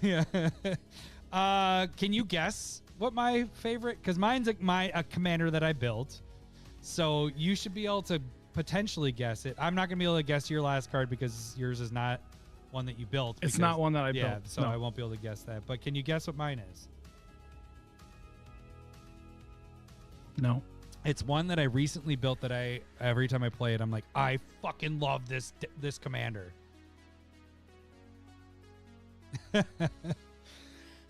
Oh, Tad reminded, take a pee break so Lowery can beatbox again. I forgot about that. We have Malort shots after this, by the way. Oh, we So, do. We yeah. do. Let's drag this one out as long as possible. No, I'm not gonna guess. I can't think. There's a reason why we're not doing Stump the Smiths and Savant. Well, because I haven't been able to think for like 2 months at this point. Do crows ring a bell? Oh, Mind Render? No. Well, Renma. Renma. Renma Creaky Nest. This is Mind Render. You had Mind. Nope, nothing was in there. I got Rend in there. Nope. So this is a three colors, 1 black and 1 green. Menace Reach. When it enters the battlefield or whenever you play a card with 2 or more card types, each player gets a 2/2 tapped black bird creature token with flying. The tokens are goaded for the rest of the game. I took 2 pee breaks last time. I could probably see that. I mean, we're an hour. I like 20. the updates from last year. You would have at least peed once by now. Tad, I request that each year you go over the previous years of what we did and how shitty we were. I love this deck so much because every time I play it, it's doing that thing that Commander games sometimes have problems with is people don't want to attack, and this forces it. And this, the cool thing is what the problem with goading sometimes is people are like, oh, all my stuff's goaded. Well, I'll attack into yours. You block with this, and we'll just trade and blah blah blah. We'll kill this and blah blah blah blah blah. This because they come into play tapped, they are never allowed to really, unless you have other things that allow you to untap. This never allows you to trade blocks. So you're not like, I'm going to attack with my 2/2, which they're flying birds. That's the other thing. They're evasive. So a lot of these are not going to get killed. So the army just keeps getting bigger and bigger and bigger. You're not a big enough threat. Like, you're not hindering people. You're not oppressive. This deck doesn't have that feel where people are like, I need to kill Renma. And even still, this is one of those things that I talked about with Azlask is if Renma gets killed and I cast him, it does it again. It's on the cast trigger when it enters, not cast trigger. When it enters, you get to give 2 more birds to, or a bird to everybody. And if you have the doubling of the tokens and all that stuff, it can get ridiculous. So every time I played this deck, it doesn't win every time. That's not the point. It's fun. It's fucking fun to play. It makes the games go fast. No one hates it. It makes it aggressive. I don't know if it makes it fast. I don't know if I've seen it enough, but it does seem like the game goes faster. And I'm impressed that it's just like a couple of 2/2s really speed up the game. Yeah. And the whole deck is playing creatures that have 2 or more creature types or card types. Not creature types, card types, because you do enchantment creature. Yeah, there's plenty with multiple creature types. Artifact creatures are the big thing right there. You play artifact creatures, any of the mirrors, everybody's getting birds. And they don't hurt you until it's the last person. And the thing is that was the problem I was having when I was like, oh, I really like this commander. How is this going to win? Like, when I get down to 1v1, how is it going to win? Because I'm giving them all the birds, and now they're going to attack me. Well, the thing is it is a board wipe thing. Like, the theme of it is board wipes. But the board wipes hurts people. So that's kind of the theme of it. You're also in green, so you're able to protect your stuff. So if you do one-sided board wipes, you can definitely do that. So this is by far my Duke deck was the deck that is my go-to. I love playing with multiple 4 people or more. I love playing Duke with 5, 6 people. This has taken over my Duke deck where I'm like, I just love playing this. This is my go-to deck, not to win, but to have fun. Like, it does win on a good clip, but the thing is, it's a lot of fun for me to play. It's a lot of fun for things to happen. Things are always happening during everybody's turn. And so, yeah, this ended up being my favorite. Even though you would think Marvel would probably be my stuff, this ends up being the one that I want to play the most whenever we have gotten together. So that is my number 1. And I'll agree. I do think this is a really fun multiplayer commander. I'm glad that you built this. Like, there are others that you said, I'm like, fuck you. I don't really like it. Like, I understand why you like it and why it's powerful and stuff like that. This one definitely makes the game fun. Right. It and it speeds the game up. Like, it's, even though it doesn't feel like it's going to be an hour game, it's an hour. Like, it's not going to create a long game. Just like you were saying with your red-white one that with Myriad, Duke. That creates a fast game when it comes to multiple players beyond 4, like 5, 6 players. And that's why I really don't mind those big games anymore, because I'm like, big games, I'm playing this deck and it will help us get the game done quicker, you know. Like it just, and this is another one of those where those big games, I have 2 decks now, but this one I like with 4. Like, I like Duke with 4, and I would like this one with 3 as well, you know. Like, maybe not as much, but I think I still would like this one with 3. Like, it still is going to speed the game up. I'm giving everybody 2 2s. Duke isn't as fun with 3, I'll say that. Like, this one at least hits the 3, the 4, the 5, the 6, the 7, whatever. If you go to 7, then you're a maniac. But you know what I'm saying? Like, this one is... What are you doing? This one is now, I have multiple decks where I'm like, hey, we have a big group. Which one am I going to play? I'm probably going to pick Renma. I'm going to pick Renma over Duke. Now, if I played Renma like 3 or 4 times already that night, then I'll pick Duke. But you know what I'm saying? Like, I really like how this deck feels. It's a lot of fun. No, I get that. So that's a good one for sure. All right. Well, what's your number 1? What is your, or not number 1, but it's not my number 1. It's just a card that I like that I kind of wish that I made. It's not too late. Comball. Oh, Comball. Kambal. Kambal.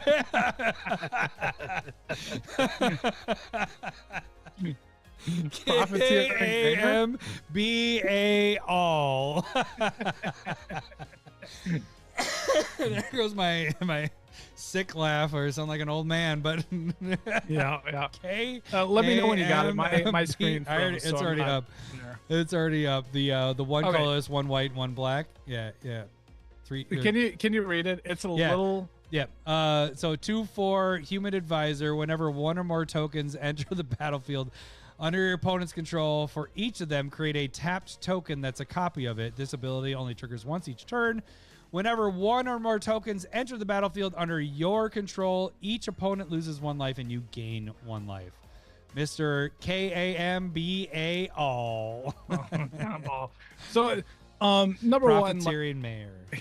So I had this in my Teysa deck from Murders, and Teysa, I did really enjoy it. It's not going to be on my list. The Comball is going to be, though. But Teysa, the problem with it was so like tedious. It was like, create a clue, sacrifice a clue, create a 1/1 spirit token, and Comball was in there because every time that I created a token, that it would kind of like ping everybody a little bit like extort. And so, but like a really fun instance that I had was Trombley was playing one of your decks and he played Dockside before it got banned. And he's like, I'm going to make, because I had so many clues, and he was like, I'm going to make 14 treasures. And I'm like, I also am going to create 14 treasures? Oh, yeah. 1 more token. And he was like, yeah, I guess so. Oh, and yeah. then I was just like, sacrifice these, creates 1/1 spirit tokens for my clues, and there was just so much going on. I was just like, oh God, shit, I kind of wish that I made Comball, because like you did 14 damage to everybody and then you gained 14 life. I think it's only doing 1 damage. There we go. I caught up there. Whenever 1 or more tokens enter the battlefield under your control, each of 1 or more. So it's just it is only 1, but there's so many tokens going on 14. that I'm doing like fucking. It's not 14. It's not 14, but it's, I was able to do like 3 that turn. No, but I mean, next turn.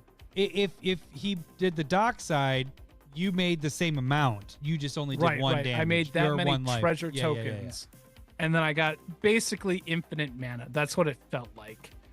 And it felt so good. I was just kind of like, God, I wish that I made Comball. This would be a lot better if Dockside was still not banned. Like this is like an anti. Yeah, it's totally anti Dockside. But yeah, no, I dig this. I remember when this came out. You were all about this card when it came out too.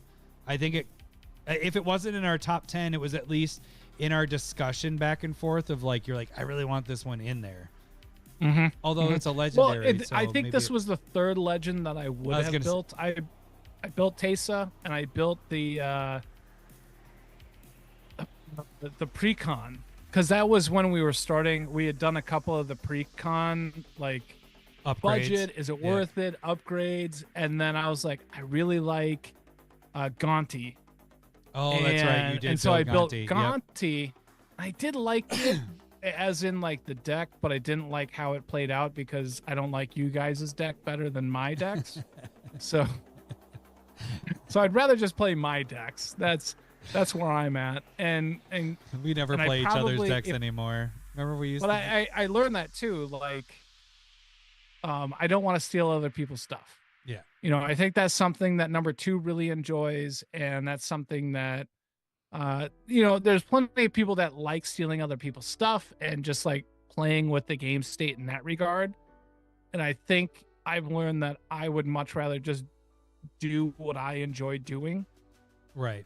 And so, and Combo would definitely be that part. Like, you mean KAMBA all, right? That's that. Yeah. Well, I keep on wanting to call him a cumball as well. So none of this is good. Damn you, Malort! Right. It's a struggle at this point. We have another shot here coming So, up. Oh. but like, just like the part of just like draining life a little bit. If anybody's playing token decks, you are just gaining off of it. It's just, maybe it's just a sideboard card that's good in a token meta, but I feel like if you made a deck that was just having other people make tokens as well, like, you would enjoy that. Yeah, no, I mean, and I don't know what cards those are, but this card feels really, really powerful. There's enough clues and treasures and food out there. Yeah, this seems like it's going to trigger all the time, all games. It doesn't matter what meta you're in. Like, this is going to trigger. It just feels like that's what it's going to be. And if you feel like you're in a token meta, Cumball needs to be in.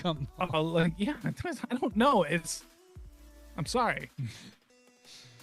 I don't know how you get a ball of cum, but he did it. And he's profiteering as a mayor. Doing it. He's the mayor of cum balls. Like, he's a lucky cum ball. But I think it's a really, really cool card. I do wish that I would have built it. I want to build again. Renshai has kind of convinced me to build Marvin, which is the colorless thing that I showed you maybe yesterday or today. Let me pull that up so people can see what. But so you're gonna do a colorless deck. Might be something that I want to build as well. But Marvin is, it doesn't matter. But it has all activated abilities of creatures you control that don't have the same name as this creature. So I do like it. I don't think I've ever built a colorless deck. Yeah, that would be. I've never built one. So, I mean, I built one, but then they have 5 colors, like Aslask. It's colorless, but then. Yeah, that's true. All right. So, last one from Robocop. Robocop right here. I mean, there can be more, but I don't really want to take more. No, why did you just say that? Well, because I think we did 5 last year.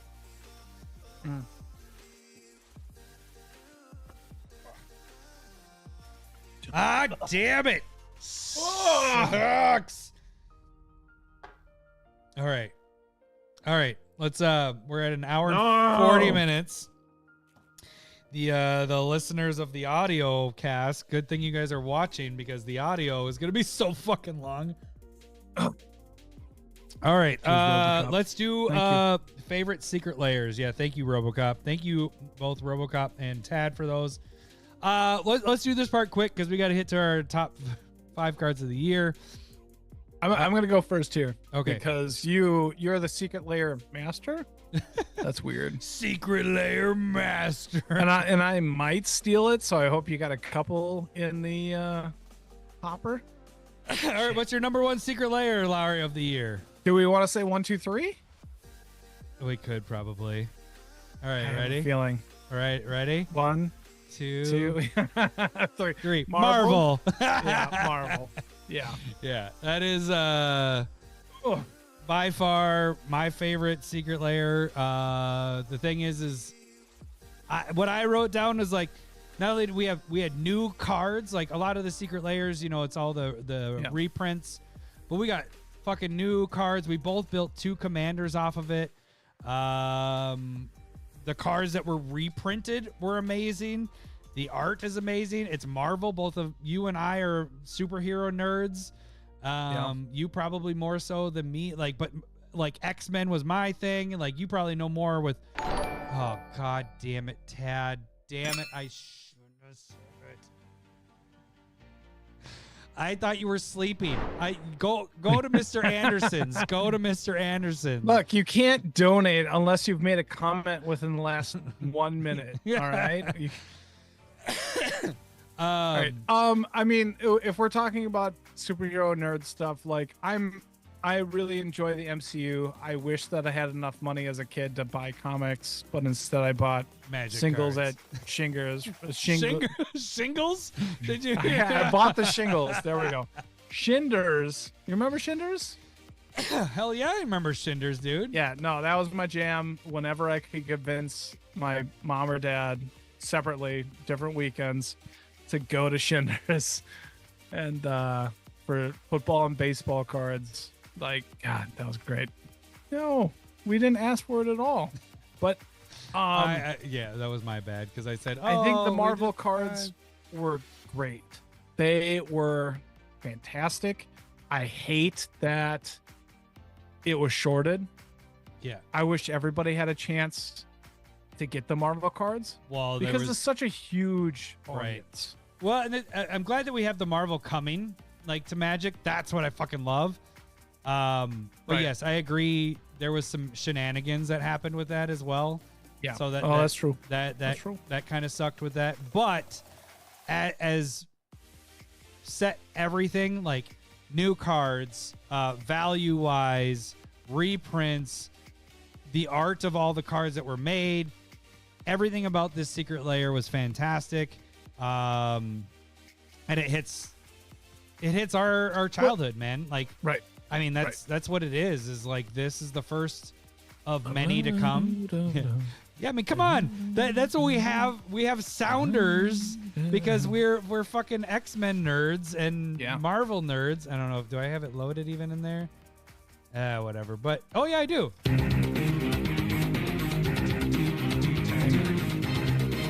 I'll just hit to the... All right, I can't play much more than that. But... That's like this hits our wheelhouse, man. Like it's kind of like last year with Lord of the Rings stuff with Magic, that was also in my wheelhouse, but like this is in both of our wheel. And I'm not saying that Lord of the Rings wasn't with yours, but like this hits both of us. Like superhero stuff is what we grew up on. And here's the other thing too, is that like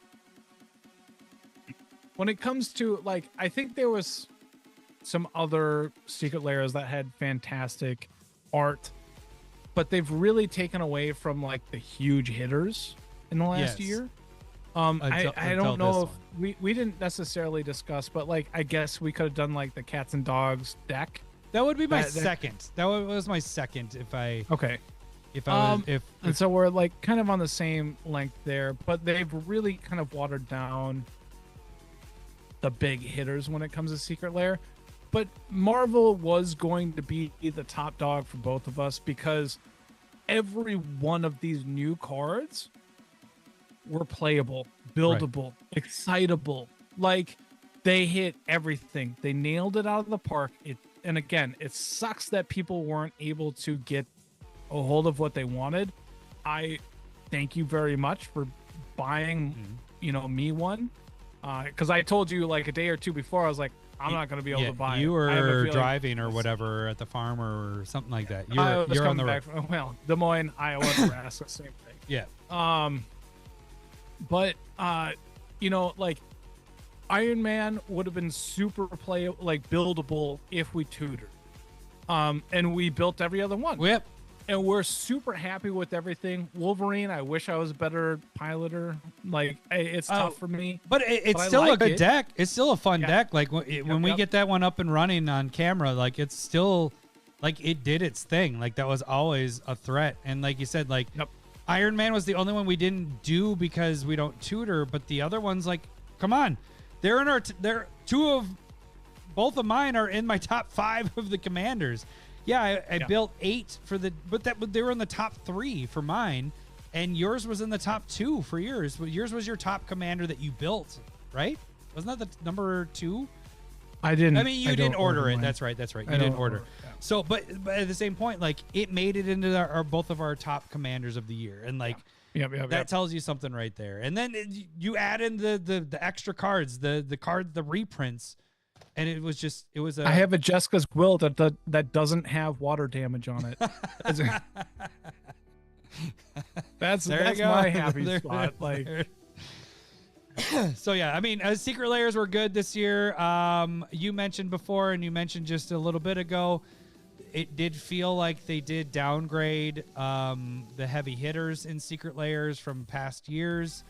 This one did not feel that way. The cats and dogs one also felt like that. Other than that, like everything was kind of around medium. You know, it wasn't like amazing, but it wasn't bad. We were just kind of in the middle ground. So this was one that just knocked it out of the park all around. And obvious. I'm glad that we both had Marvel as our number one. I mean, I don't think, and that's the weird thing is like, we do focus on Secret Lair a lot, but at the same time, like, I think we can appreciate like the tops, and this is by far the best one that came out. Yeah. And we also, I can say that we're biased towards newer cards because we have the other cards. It just becomes the premium version when it comes to Secret Lair, but I do think that they dropped off the Secret Lair a little bit, and that's unfortunate. I do hope that after Marvel that they've kind of learned the lesson of going, like, just think if they did the Sheldon Lair, which was actually a good layer. It was a good layer, but if they did that to whatever limited amount that they had, that would have been disappointing. I think. Yeah. Like it's about, I think when you have a product like this, I feel like what you want to do is make people satisfied if they can or want to buy it. And things like this appreciate over time. And like when we normally talk about like the buying point, like, or the break what point. do you call it? Break point. Yeah, break point. It's a year. Yeah. If you wait a year, you're going to make your money on it. And when you shorten it, it might speed up, but we don't have any guarantees at this point because everything's kind of like not as good at cards. Like you mentioned earlier, it sped it up. I mean, Storm's $50. You know, that's the price of what the drop but was. that's a new card. So I think that's a debatable point as well. Like, well, no, but because normally it should be when you the limit cheapest a new right now. card, I don't like that one. Right. Oh, I see what you're saying. Yeah. A new card. Yep, I get that. And so, but like, I think it would have been really disappointing to have Sheldon limited if they had done that. And I think people were happy with what they got there, and they would have been happy with the Marvel one, and they would have been. I think they need to change it back to the way it was. Maybe shorten it a little bit. Yeah. But we've already had this discussion. Yep. Marvel was awesome. Yep. Marvel number one by far. All right. Do we want to take the fourth shot now before we do the? Yes, or in the middle of it. Great. I had forgotten about it because I didn't write it down 5 minutes ago. You son of a bitch. Yeah, let's do it. All right. Tad, this is your fault. I'm drunk. I was gonna say. I reached for the bottle just to take a chug, and then I grabbed for my beer, and then I was like, nope, this is your fault, Tad. This is your fault. I've had this. You remember when we went to, was it Disneyland in Florida? Yep. That was, you were 20. Were you 21? I was 21 because I could buy you guys. I could buy you guys the Captain Morgan. I was the only one that could buy alcohol. You guys couldn't. Yeah. I bought this shot glass like 2 days later. Ron John, there was a store somewhere in Florida, Cocoa Beach. That's what it looks like. So I bought this a couple days later. But yeah, we bought was it a pint of Captain Morgan for like fucking $40? Yeah, it was so fucking expensive. That was my ridiculous. And it was New Year's Day or New Year's Eve, and every one of us just slept- had a little bit. I think I slept on the floor in your hotel room. Slept on the bed. All right, Tad. Thank you. Number 4. Thank you. Tomorrow's gonna suck. Mm-hmm. Ah! So I don't. Ah! I don't know what to do with my hands. Fuck. I'm like Ricky Bobby. I'm gonna try and keep on telling the story. Okay, so it's New Year's Eve. Adam's 21, the only one old enough to buy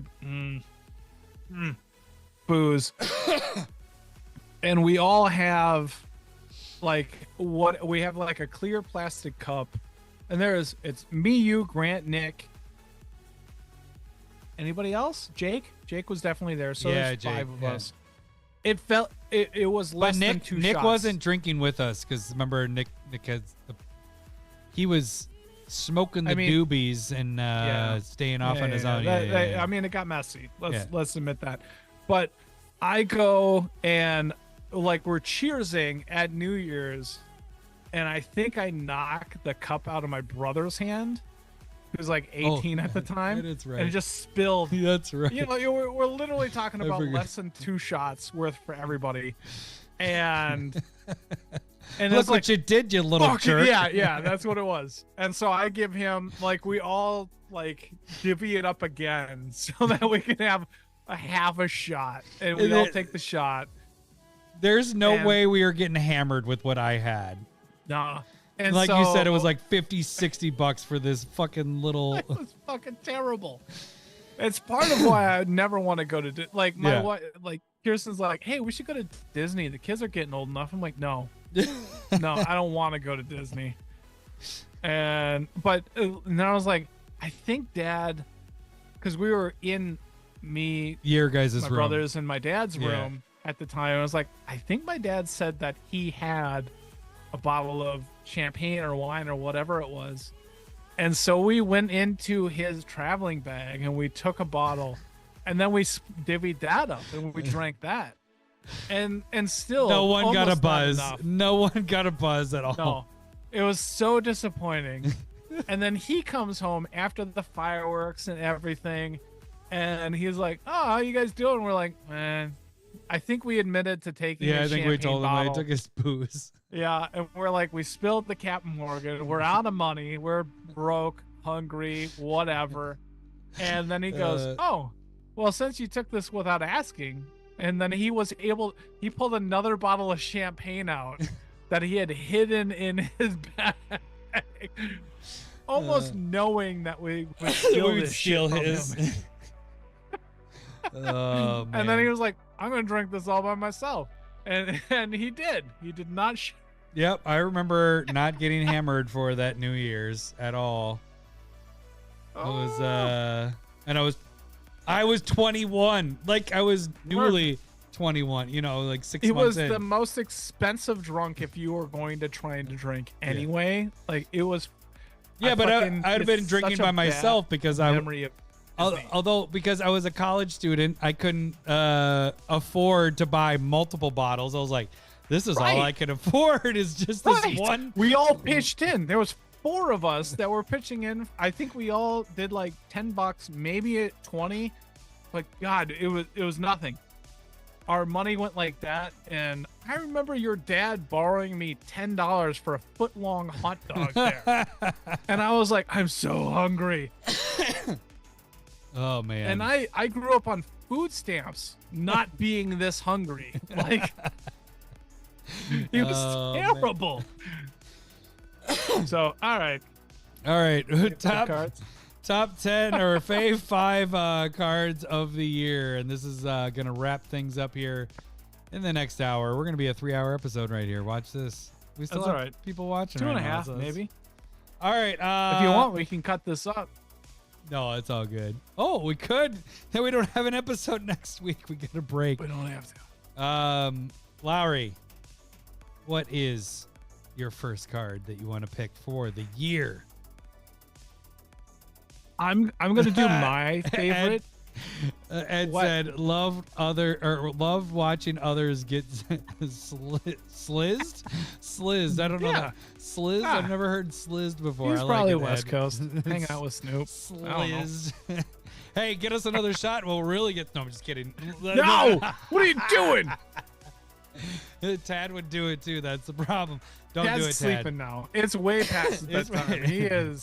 He's a father and a good man. Ed- he would Ed, never do that. You should watch our last year end of the year episode because Right. that one was brutal. What are you doing? Like here's the thing.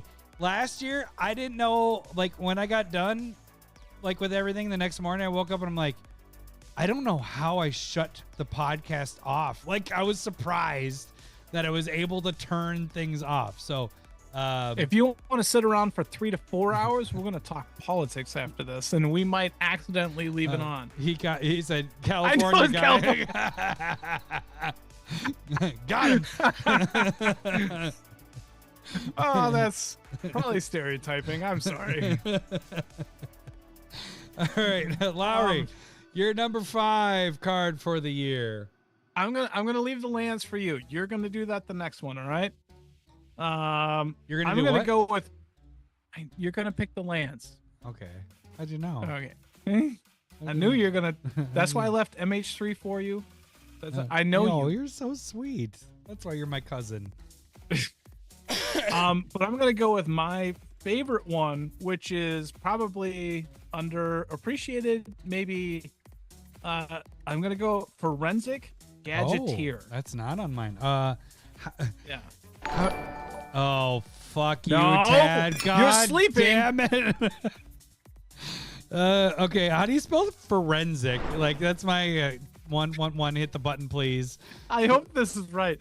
FOR. Oh, it is FOR EN. EN. You think it was a PH? I did. All right. That with a PH. All right. All right. love Fuck, this card. Tad. God damn it, Tad. We have to do Yeah, this. yeah, no. All We're right, gonna do I'll this write that midway. down, I Midway. guess. All right. I went to write it down and I clicked my pen and I clicked it off. I didn't want to write it down. Tad, you son. Make sure that we get this. Oh, we got to do this somewhere in the middle because we're almost done at this point. Oh no! All right,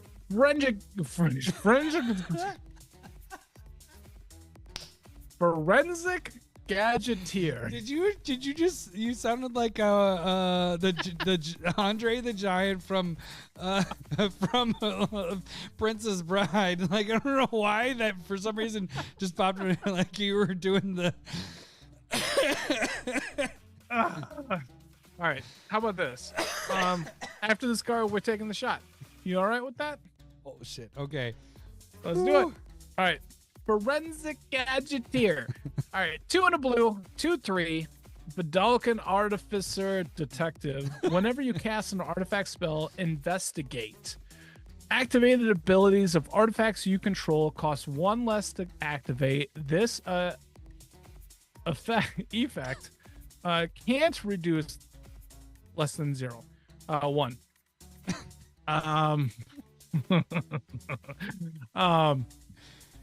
Urza's for life. I got to give him that. He has to get the Urza's for life. The Lowery. Get the fuck out. All right. Thank you, Tad. And maybe And, I just RoboCop. made enough artifact decks where I'm like, yes, this card, amazing. But like You When you- utilize the investigate. Like I think because you had the what's his nuts commander that had the investigate. Like I don't utilize the investigate as much as I should. You know what I'm saying? Like because I always think it's like a hindrance. It's like, yeah, it's creating this thing. It's like, oh, I'm never gonna use that. But you use. I know Right. you hate that it's investigate and a clue. That it's like not it's a, not, it doesn't just they're say two- create a clue. Right, Like yeah. it's just adding so many words that you don't need to do. That's frustrating because I don't want to read. All right, Cole, I'll give All you right. this. Get Get the fuck out! There you go, Cole. and two, the big thing is like two to sacrifice a clue to draw a card seems incredibly fair. Yes. No, that But only doing it, paying one to sacrifice the clue that's a good point. feels good. It doesn't feel broken. It feels good. right. And this is what that card does. And so if you That is a are very in good point any because it's sort built of- in on the card, which is Yeah. awesome. Which I didn't. and really if think you're about. casting artifacts, it's amazing. I did it in Dr. Madison Lee, which I ended up killing. Oh, maybe I had 13 decks. I don't know. But like, Oh, good for you. but you know, like Captain America, it reduces your equipment cost by one. It and just have I put it. It's good enough in a Layla, where you're just cast artifact, cast an artifact. I have some leftover mana. Draw. Like, it's good. It's so good. And I do understand that this isn't. I don't think this is CEDH playable. But anything that you're thinking about playing Inspiring Statuary, where you like tap artifacts for colorless on non-artifact Right, spells, right. this goes right next to it if Well, you're in blue. The fact that the card in itself, like whenever you cast an artifact spell, you investigate. Yeah. It generates that is cut in half. Like that's fucking awesome. Like honestly, I skipped this card. It hasn't hit my radar. One, because I haven't built a deck with artifacts since this came out. But two, like it just you kind of skip that part. You miss that part. Like it's generating stuff. It's generating these clue tokens while also reducing it at the same time. This is I'm gonna give you this. Good card. Good card. I like it. And honestly, why this is my number one is because it does a lot of Whoa, things. it's your right. number one. Whoa. Yeah, no. Whoa, This is my number one. Oh, really? Yeah, but because of you don't a order lot them. of different reasons. It's because it's cheap. It's underappreciated card. That's all I'm saying. You mean it's gonna make to your next curated when curated 2025 starts up? Probably. I mean, like, I want people to know about this, and nobody watches curated, so it doesn't really Are you matter. kidding me? Curated, when you make curated, it's huge. Fucking does all right. huge. Sorry. Like, stop. But like, I just really enjoy the card because it has a great amount of value. Everything is properly costed. Nothing feels busted. It's like the perfect card for me because I don't feel bad playing it, but it feels really good. It makes a lot of cards better. It doesn't go in every deck. Again, like, because some of those cards where you know that it's going, like the One Ring, that can go in any deck. Right. That's going to be an amazing card. And I don't fault anybody for playing those kind of cards, but Forensic Gadgeteer feels like the kind of card that's like under the radar, and it feels like something that the longer it goes on, the more it's going to be appreciated in casual. This is, and it doesn't feel low powered either, if that makes sense. Like, there is a point of some things feel good, but then they're like, this isn't fast enough, or this doesn't come out at the appropriate time, but it's still good. Right. And so you put it into a deck. This feels very much like it's not amazing, but nobody hates it. This hits the board. You're gonna draw enough cards in the right deck. It's not gonna get killed right away. Like I get what Right, you're saying. right. Nobody wants to kill this. Nobody cares about this card, and it just feels like a great value engine. It feels like a great, like, there are plenty of cards that are like, when an artifact comes into play, or however many artifacts you have, or it just, you know what I mean? Do you know how good this is with Urza, with, the statue? Do you know how good this is with very good, like Fire Weaver? It feels so good. It creates so many tokens, or like if you have token doublers, it just... I can tell how much you love it because of how much you've been talking about it. Right. Sorry, this it's probably my favorite card. Well, that's what you said. This is your number one. You busted your load first, and then now it's all a disappointment from this point forward. That's kind of how I work. As fast as I can, bust the load. All right. Go home and roll over. Since you kind of busted mine, I am going to talk about the Surveil lands. I'm just going to hit all the Surveil lands from the same fucking set from Murders of Karlov Manor. I love these cards. I love these. And Cole, I know you're still on here. Get the fuck out. I know you love those Scry lands. I'm just kidding. But these... You're right, Cole. These replaced them. They took out the Scry lands for me. This is the ultimate replacement. And actually, in fact, I play these even with shock lands at this point. We'll see how it goes on. To me, these could overtake shock lands because of dual lands. I know they won't, but they're even. If you have a shock land in there, this is going to be hand in hand with it. At this point, every single deck, that is what I've done moving forward because they're fetchable.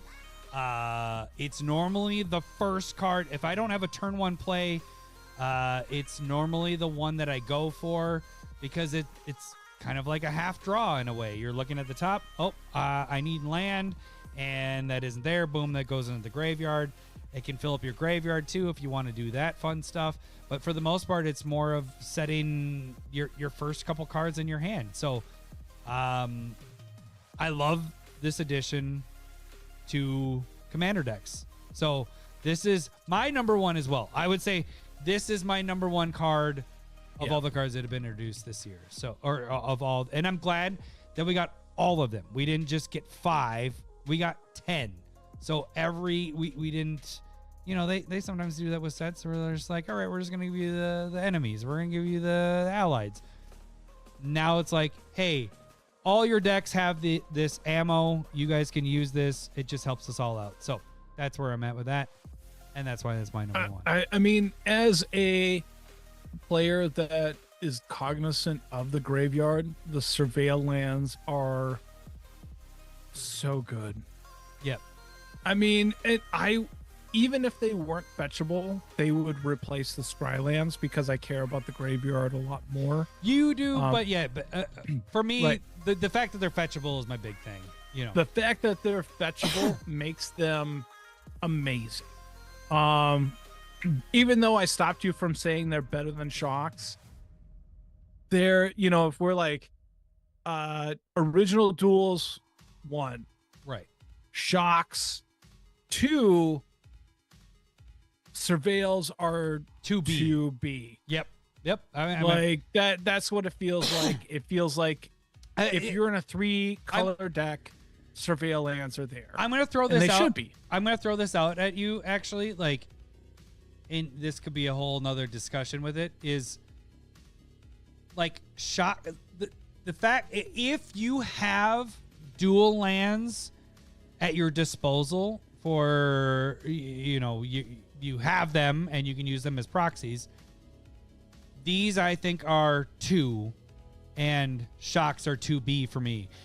Let me give you this, because most of the time on your turn 1 play and you're doing your fetch land and you don't have a play, you're going for these. You're not going for the shocks. If you need that turn 1 play, you're going for the dual land. You're not going for the shock anyways. So the shock is your second fetch land card you're going for. This is always the alternate if you don't have a turn 1 play. And so Right, that's right. why No, for me, I would say this, like, that's why shocks are very close. But for me, I think because I have the duels, Oh, good for you. because I have the duels, this is the step below duels for me, and then shocks. That's right. And so I would say, if we were thinking about other people, which we Fuck can do, other people. No, I'm just kidding. I knew you'd say that. I'm just kidding. All right. But no, I can agree with that standpoint, as in, like, early turns, the surveil lands are just superior, because I agree, like, if you go and you're just like, I want to get a tapped land and just, have my choices, you go for a surveil land for sure. At the beginning of the game, they are superior, but at the end of the game, you're going, and we have duels, right? That's the point. We have duels. Not everybody does. They're expensive, Oh, good and they're hard for you. Yeah, exactly. And so that does make shocks superior when it comes to the greater audience. You can go and get a dual land untapped into True. play, and that's the part that I would say does not put it over when it comes to everybody. Right. Because I am somebody that in the thinks majority. of everybody. You jerk. You fucker. You are a fucker. You are. Yes, I agree. But I agree. If you don't have the duels, this becomes number 2 on the list. Yes, I agree. So that's where I would say I am incredibly happy that they made these cards. This is my number one. This is your number one. I knew it was going to be something that we talk about. This is I got we're both happy. when we get to the next card here. It's yours. You got it. No, I might have to do a tad break where I might have to pee because we are 2 hours and 15 almost minutes into this, and my bladder's hurting, and we still have another Malort shot to take. Do you remember that? We do. We How have about this? We both go do a pee break, come back, take the shot. But we can't leave it empty with nobody here. We absolutely can. No, we are not gonna do that. You're crazy. You're crazy, man. I love you, but you're crazy. What's your next one? Okay, I have 5 that I can do. Are you okay? It's beatbox time. It's beatbox time, is what Tad said. All right. How about I'll do? Did you have lava spur boots? I on do your not. list? I will put lava up for you. All right. And it's gonna be there. I was gonna pee. combine it or do this. I'll take care of the stream. The Thanks, pee Ed. stream. That's what it is. All right, you gonna talk? I'm gonna go pee. You Hold ready? on. Do you enjoy peas, cheese peas? There we go. What? Do you like peas? Yeah. Do you like cheese on it? Sure. You haven't had cheese peas? I don't. What's the joke? Cheese go just cheese peas go please. All right. Feels like Dr. Seuss. That was a legitimate fart. All right. I'm gonna lava spur boots. This is 1 colorless equipment. Equipped creature gets +1/+0 and has haste and ward 1. Equip cost is 1. I think this is a great card to flip in between with, like, when Lightning Greaves doesn't necessarily fit in a deck, and when I'm giving an example of something, it just be like, so like Feather, you want to target your creatures and or Feather specifically, and so when this gives it the ward, you can target it and it doesn't matter, to whereas like Lightning Greaves would stop you from targeting. So how much do you like or hate it within your deck is upon you, but this allows you to not worry about it. And maybe you want to run all 3. I'm not gonna judge you. You know what I mean? But I think Lava Spur Boots is a great addition to what we're doing. It's not overpowered. The Ward 1 isn't crazy, but it's still really good. And the +1/+0 is something that I literally forgot up until I read it. So it's negligible. But the haste and the protection is the comparable part, and that's where I generally look at it, as in, like, do I want Lightning Greaves in this deck? No. Then I'm gonna add in Lava Spur Boots. How'd you like my present? I did not look. I have no idea, and I've been slurring my speech for the last. Why did it take you 5 minutes to pee? I was laughing so hard because I ripped ass on the mic. Oh yeah, you definitely did. Oh, that was fun. All right, yeah, Lava Spur. Oh, I'm glad that you find you amusing. I couldn't stop laughing. I'm crying. Did you pee cry again? That's how I pee all the time. Oh, RoboCop makes a good point. Also, fetchable lands gets Urza's Saga. Yeah, What? that doesn't make it good. Hello, boobies. I don't have all your buttons. How does that work? Oh shit. Okay. So do you need to All go right, pee? Last shot. Oh shit. Are you going pee We yet? can take the shot. I'm gonna go pee, and then you can talk about yours. All right. Oh fuck. Because I want to make sure that I don't fall over when I pee fart. I don't know. What did you do? What? Pee fart? Yeah, you farted. I assumed you peed your pants in that regard. No, I didn't pee my pants, but I was You laughing did? so hard that That's disappointing. Because I could see you just like, come on. I can't wait to hear that later because I got that. I don't. I got that butt check. Oh, all right. Dad, you're a son of a gun. Yeah, you're a son of a. Is this 5 or is this 4? What are we on? I don't know. Let me count later.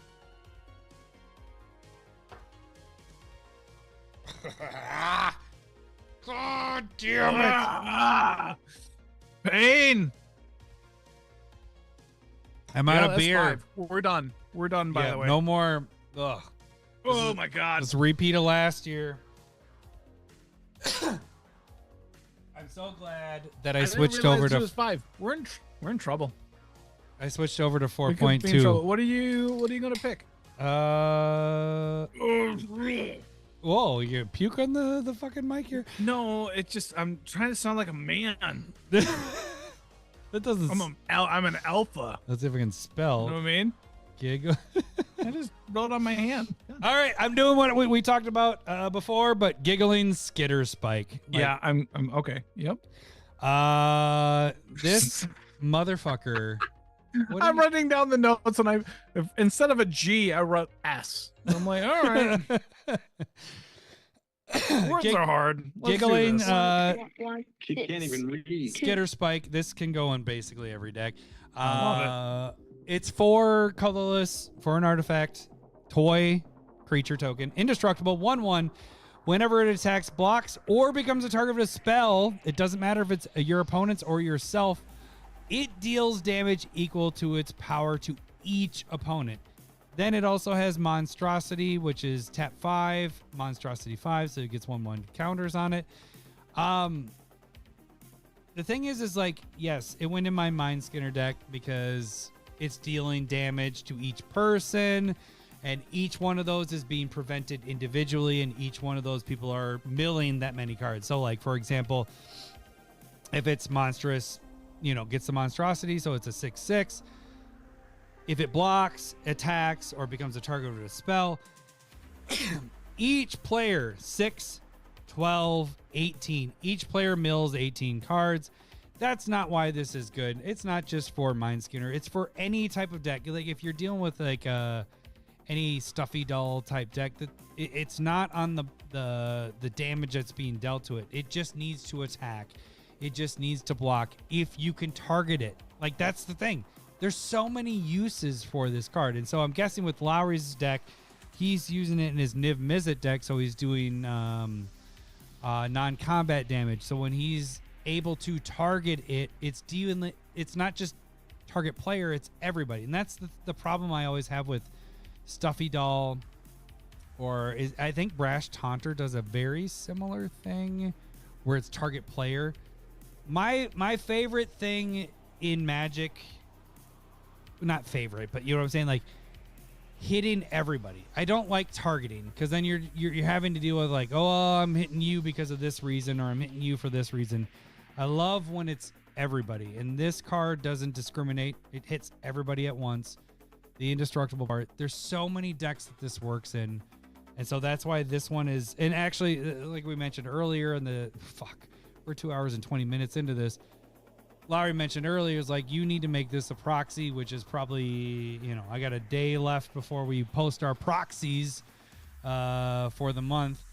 This is probably going to be one of those because out of the 3 new decks that I made, this is 2 out of the 3.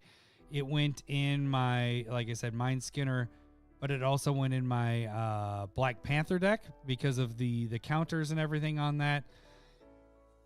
It's just a ridiculous card. I love this so much. Larry, what deck did you put this one in? Because you were wanting to have this as a proxy. I don't even like this card. Just shut your face. Wait, it's in your Niv Mizzet deck then? I was trying to figure out. So your Niv Mizzet, sure, by targeting, doing damage. Is that kind of the big thing with that? Like, because you're actually doing the targeting of this, or? No, it would just be like, it could be good in both ways, as in like Niv Mizzet. It comes down before Niv Mizzet, and I can attack with it to deal some damage and draw some cards if I so wanted. Oh, that's a good point. Yeah, because it's doing non-combat damage. Yep. Yeah. Or if it's an aggressive, like if people are like, oh, we got to go after Lowery in this deck, I can sit back and block. And if I can block 1, 2, 3 times, that's 9 cards instead of 3 on the attack. There's not a lot of targeting, so that part doesn't necessarily matter. But I could see this being amazing in like Feather, like being able to target it, even though I already said that. Like, well, I think Blanca will like this. I might pop it in Blanca because Blanca is very much on like targeting Blanca and doing that stuff, being able to continuously target and deal damage to everybody. Like, there's so many uses. I think this in the long run, as long as they don't reprint the crap out of it, this could get up there in price. Like this fits in so many deck styles that you don't even realize.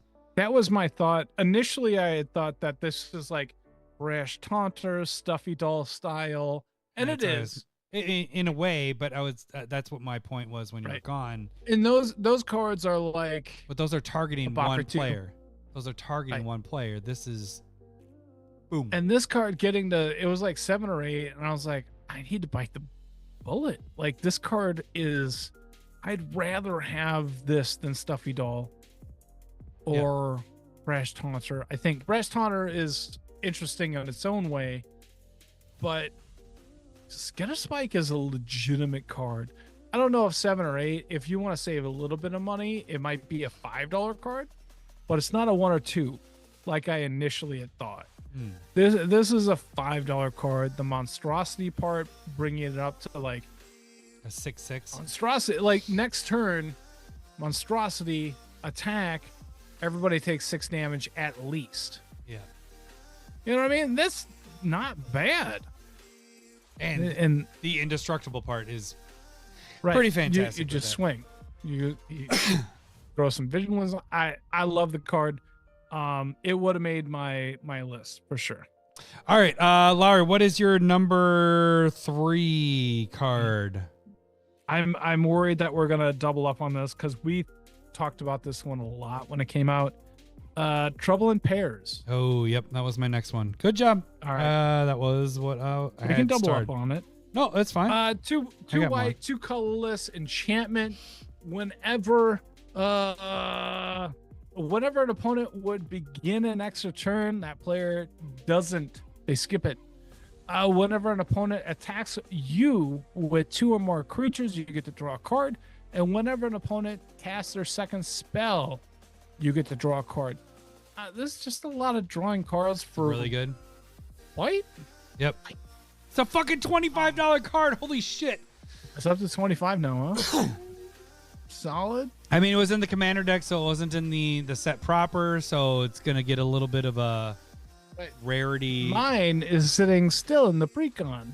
Oh, good for you. Hopefully it wasn't just like fucking. Maybe it wasn't in the precon. I fucked up. Yeah, maybe this was also this is the ultimate image of being stolen by multiple things. That's true. So the biggest thing is you should get our proxy. So you should become a patron because we have the Lord of the Rings proxy with Legolas and Gimli. So, but yeah, no, it like white is good, and like we've talked over the years, we're 7 years coming up here, guys. And we've had the episodes about white being probably the dominant color. Like, this would have been nice introduced like 10 years ago. This like just makes white keep going. Like, I'm not kidding. Maybe one of our episodes should be, is white the best color? Because it has some fucking good tools, man. Like, this is amazing. Like, Trouble in Pairs, when I've played it, people want to just remove this, not creatures or whatever's in play. It's, we got to get rid of Trouble in Pairs. Like, it's that much of a threat, which it's really not. And it's an enchantment. That's the other thing. It's like, it's harder to remove, but the focus is on get rid of Trouble in Pairs. It's that good.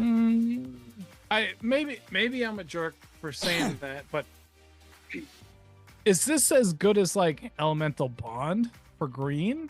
Or, I mean, it's clearly not as good as Rhystic Study or but there's Mystic Remora. There's like, hindrance with that. Like, there's so many stipulations. The extra turns, let's ex-nay that. Like, that doesn't happen that often. But whenever an opponent attacks you with 2 or more creatures, you're drawing. Whenever they draw their second card, you're drawing. Whenever they're playing their second spell, you're drawing. Like, there's 3 things that trigger you to draw cards. These are all hindrance things that happen multiple times in the game. Like, this is one of the best white spells. It's not Smothering Tithe, but it's there, dude. Like, it is. Right. It's not top there. tier, though. It's not Smothering Tithe. It's not Rhystic Study. But it's there. Really fucking good. It's there. It's so close. Like, I like this one a lot. Right. But what I did when this came out is I put it in every territory. No, it's not. But what I did is I put it in every single white deck. Like, when this came out, I went, I'm printing off proxies for everybody, all our patrons that wanted it, and I went, boom, every single white deck, every deck that has white except for 5 color. Like, that gets a little extreme because, you know, it's whatever, but like 2, 3 color white decks, it went in every single one. And I don't do that with Smothering Tithe because it's like Smothering Tithe is like, auto include. This has a hindrance to that, you know, like where Smothering Tithe is like, you're drawing the card. Hey, do I get a treasure? Stop, Cole. Go away. Stop. Blue is just better. That's why you moved out to Washington. See the ocean. Get out of here. Get out. We don't even want you here. But you know what I'm saying? It's like Smothering Tithe. That felt pretty white. All right. That felt pretty white. That was pretty good. But Smothering Tithe feels like it's just like, oh, I'm playing white, auto include. Game. Like, this just is like, it's not an auto include in that you're going to get ahead. It's like an auto include in that if people are trying to get more ahead of you, you're drawing off of their benefit. You know, you're getting, it's doing what white does. Hey, you're benefiting off of things. Let me get at it. But they do it in 3 factors. Well, add the 4th factor. This feels potentially just as racist as what I just said, but okay. No, you son of a bitch. But you know what I'm saying? Like, there's where Smothering Tithe is, you're drawing cards. There's nothing you can do about it. You can't stop yourself. Go to bed. This, Sorry. this people have to choose. They're like, well, do I want you to draw another card? Well, I'll only attack you with one creature. Do I want you to draw another card? Well, I'll only draw one card. Same thing. I'll only play one spell.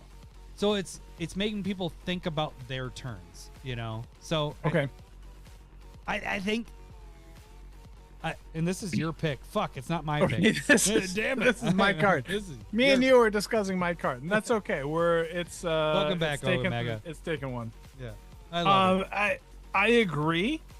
Here, obviously, because it's my pick. The thing is like Mangara the Diplomat feels really good. Right. This is better. This is better. And both of them in a deck kind of like pair up really nicely. I'm not gonna say that white's the best color. Like It's the best. Just, I love green. I mean, we were starting to I have the love red. discussion when Wedding Ring was printed. yeah.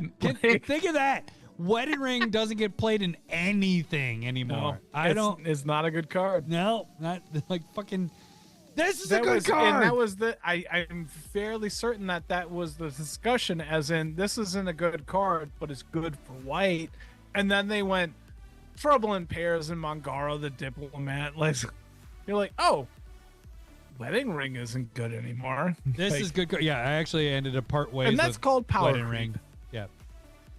And so this is Well, I think what this it is it's white great. finally like catching up. It's like, hey, we need to give stuff to white. Let's get white back up Hold here. on. But we just talked about this. This isn't the One Ring. This isn't Ristic Study. This might be in Mystic Remora range. Like this it's a very good card. It's fantastic. And for white. It's For my white is a it's my- fantastic card. It's No. no. I disagree. I don't know about that. I think it's a great card in every color. If this was in any other color, it would be the same. There's no color that you would be like, nah, they didn't really need this. This is good in every single color. No, disagree. What? Green and blue don't need this. What is Right. wrong with you? Get the fuck out. Red and white? Yeah. Or Wait, red and black? Where's my fucking button? Where's my fucking You got a fuck button? out! Yeah, I do. Get the fuck out! Oh, that is a fuck button. Feels bad not knowing about that. The best 4-drop. Should have That's worn my Dad cork. just- next tournament, next best 4-drop. This is every color is fantastic. All right. This is your card. I gotta pick my next one because you took my third one. Shit. All right. Damn it! I don't know what I was gonna go with next. Then. I think what I will do feels like a draft of stuff. I'm gonna do it because I put it in a couple decks. I'm gonna do 3 Tree City. I like this card. That was on my list. All right. I cut it because it was obvious and I knew you'd pick it. Oh. Fucking basic. Fucking hipster. Yeah. All right. 3 Tree City. I knew you were fucking As hipster. long as 3 tree enters, choose a creature type, tap, you add a colorless. You can tap 2. I try and live in between you and your brother Nick. That's because he's Hipster. there. You're here. Choose a color. Add an amount of color equal to the number of creatures you control of that chosen type. So, obviously, this went in my Black Panther deck because I got the hares, all the rabbits everywhere. So that fits perfect in there. Tribal is very huge. Everybody plays it. Everybody has a tribal. If you don't have a tribal deck, then I don't know. You're not playing Magic. So that's what we do. We like to play creatures of the same type. And this fits in every single deck. And there is no downside. It doesn't come into play tapped. It doesn't go into every deck. What are you talking about? Every tribal deck is what I'm saying. Oh, yeah. So, Kindred. stop it. Fucking You fucking evil laugh. You in your sentence earlier, it's funny because you went both sides. You said tribal, and then in the same like paragraph you did kindred. It was like, way to cover your bases, you fucker. Anyways, so so you got everybody. You're like, hey, I don't know what you're talking about. How about you? I don't know how to watch YouTube, but I can't rewind. Dude, this is too. Why can't we rewind? I don't want Arnold on that. But anyways, everybody has fucking tribal decks, and this fits in those. And if you don't have tribal decks, Kindred.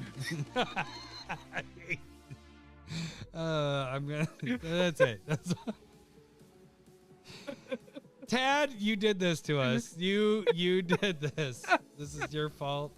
I hate you. Why didn't you go to Mr. Anderson's? Because I agree with most of what you said, other than it goes in most kindred decks. All right. I'm glad you agree to disagree. When in Rome. Larry, what's your next pick? It's a great land. There's no downside. Kindred, tribal, whatever you're playing, it's there. Okay. Larry, you fucker. What is your next pick?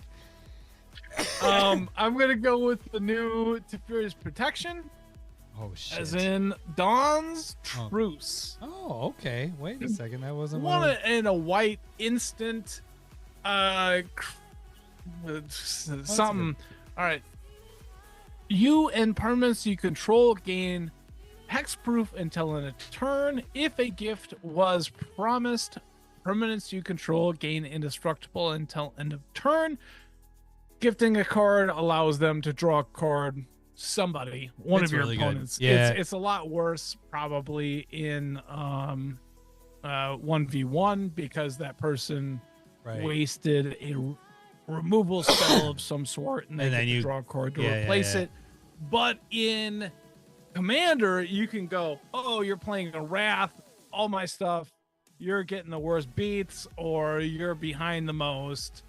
Whoever gets that, they can draw the card. I love Dawn's Truce. I think that's a good card. I like it a lot. Like it's because what is it right now? Like $8 right now. It says 6, 7.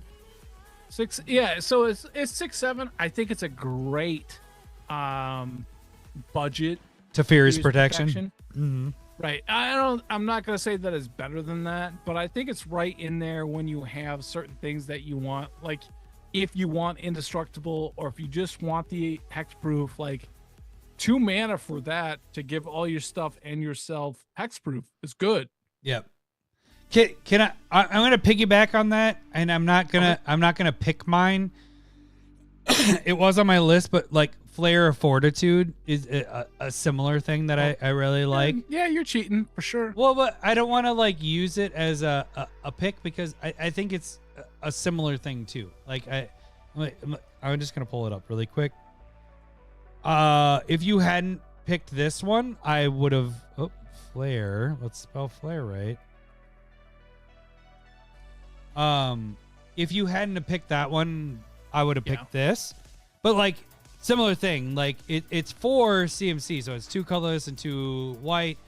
You can sacrifice a non-token white creature, then play the spell, and then till the end of your turn, your life doesn't change, and permanents and you control gain hexproof and indestructible. So like I think again, we're talking about white having some awesome tools. So like that, along with Dawn's Truce. We talked about Dawn's Truce when Bloom Barrow came out. I think it was in our top 10 cards for the set. Like they're both fantastic cards. Like love this. You're giving somebody a card. You're protecting your shit.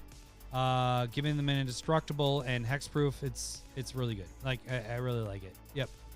And I think some of the discussions that we've had over the year or two when it comes to like maybe this isn't the proper comparison, but like Cyclonic Rift is probably bannable, and so I just don't play it and anymore. we're starting. Stop. No, I don't play it anymore. Wait, what is this stop? Right. We're at this point where me and you were like, we don't need to play this as often. It doesn't have to go in every blue deck because it can go in every blue deck. Right. And Teferi's Protection isn't necessarily at that point because it's not a feel bad for the entire table. Right. Yep. You know what I mean? You're protecting yourself, which is very different than you know, Cyclonic is more of used as an attack purpose in a way. But I would say that Teferi's Protection is on Rift's level. Right. Yep. It's the White's Rift. And so giving us protection, Teferi's Protection is the top of the level. This might be a little disconnected for you, but when we were on the farm in Nebraska, there was a pool out back, and then the top level was where grandma's porch was, so you had to go up like 24 stairs, a spiral staircase, and you couldn't go up on that porch unless your age. You could only go up so many steps for your age. yeah. And so that's what this feels like. Teferi's Protection allowed me to be on grandma's porch, and Dawn's Truce put me almost there. It not quite, but I could be like, Grandma, could I have some lunch? And she'd be like, another hour, don't get a cramp. And then, I love when Malort hits your system. I hate it. I'm sorry. But Grandma references. But Dawn's Truce is right there. I really, really like it. But no, I get it. It's not quite on grandma's porch. How about that? Oh, this episode sucks. It's fucking awesome, and it sucks at the same time. It's there. grandma's porch. This is grandma's porch level. All right. All right. No, I dig it. I like Dawn's Truce. I didn't even think of that one. That's a good one. And it's cheap, dude. Like you said, it's $6-7 at this point. So poor man's Teferi's Protection. And like you said, for sure. Like Teferi's Protection is getting there. Like it's Cyclonic, we don't play anymore. I mean, Tad's saying I played in my mirror deck. It might be in there. Like, I'm not saying I don't play, but I really have not tried to put that in decks as of the last year and a half, 2 years. So, I think he's right. You probably put Rift in more decks than you should. Did you Storm in Rift and just like return everything multiple times? I hate your face. All right. Let's see. So I don't even know what number we're on at this point. So I did surveil. 4. So I did that. This is going to be a 3-hour episode. It is. It is going to be a 3-hour episode. Oh, you know, my goodness. What I'm going to, you know what? I dig this card. Pride. Fuck. If I could. Pride. Spell. You so gay. Oscillate of. Oh, Oscillate? All right. Oscillate Pride? Yeah, I think I'm so. You so gay? All right, I guess I have to put in Pride of Pride because I couldn't get. Where the fuck is Oscillate? Oh. Ocelet. Yeah, it didn't work. Why am I not seeing? Oh, OT. Oh, it's OT. Hey, what are you doing? It's OT? OT. Go look at the comments. Omega. Oscillate. OCELOT. I'm hitting it. Okay. She can't even read. If it makes you feel any better, I tried 3 times before I hit it. It still didn't work. Why am I not spelling Oscillate? OCELOT. OCELOT. Look at that. Look at that. Oh. All right. That's what Malort has. Oh, do we? We don't have any Malort left, right? We're good. No, we're good. Okay. We're good now. Thanks, assholes. So, Oscillator Pride. This fits in a couple of my decks. I have it in 2 decks at this point. But it's a 1-drop, 1/1. Obviously, if you people don't play... If you're only playing Commander, you might not necessarily know, but it's being used in all these other formats.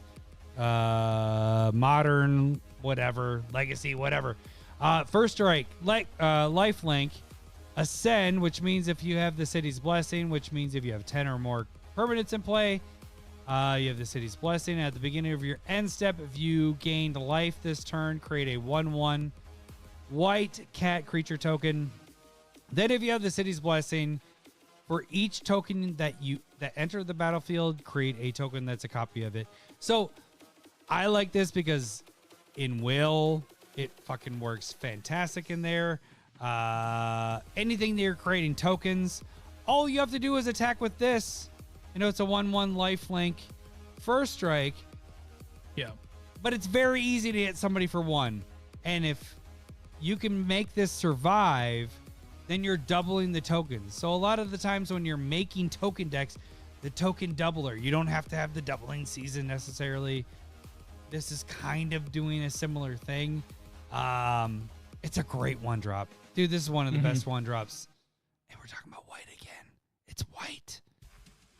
It's white. Are we? You're right. It's a white card. White, colorless lands. Oh, that's what I typed. That's where. Tad That's where pointed you're out at I at put this point. of pride. I didn't do. He's God. very prideful. So I love this card. I had a feeling we were going to talk about this, and not guaranteed, but I was hoping that we would. How about that? And I agree. Whatever sort of parallel lives, like parallel to it, that's terrible. You tried. Sorry. You tried so hard. You tried to. I kept on trying to think of the white version, and I could not. Anointed procession. There we go. Thank you. But if you can get any sort of thing that is working in that line of what your deck wants to do, it's good. Yeah. And you know, it's Modern Masters 3 and Horizon 3, I guess. But I love the booze in our system. I love love booze. this. I wish we were doing Stump the Smith Savant right now, because that would be fantastic. You got one? You got one lined up? No, Let's make we're at this 3 4 hours, dude. This is our longest episode of all time. I thought last year was our longest episode, and this is now taking the cake. You're right. But I liked this episode more. I agree, because I'll probably remember it better. Yeah, I was gonna say at this point, for some reason last year was way more hammered. I'm not saying I'm not hammered. I'm hammered. I am. It's called age. That one I was gonna say tolerance, but that's okay. It's called flu H1N1. I don't know what the fuck That's I am. Henny? That's the pig flu? No, You got the pig flu? I was trying to think of what is it? No, it's influenza A. Damn it. I fucked it up. Yeah. Brain You wasn't did. there. All right, so You did Oscillator Pride. I agree. Or It's a Oscillate good Pride. card. Let's try and I don't know. Tad opened agree. a fantastic one that I sold for him. Oh, good. Wait. Oh, good for you. All All right. right, Lair, what's your next one? My last one Oh, it's the last is going to one. be Nuka Cola Vending Dude, Machine. I was so close to picking that one. And I'm sorry I have not made a proxy of that one yet.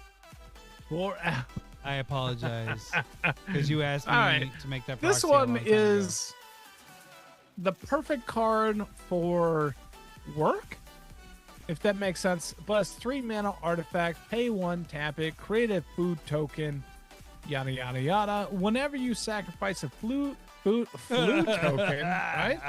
Oh, can I token. sacrifice this fucking flu token, buddy? Can you? I Can I don't get want rid you of to it? sacrifice yourself. You're gross. Get out of here. Should have stayed home on multiple occasions, and I blame you for other people dying from sickness. Ouch. Whenever.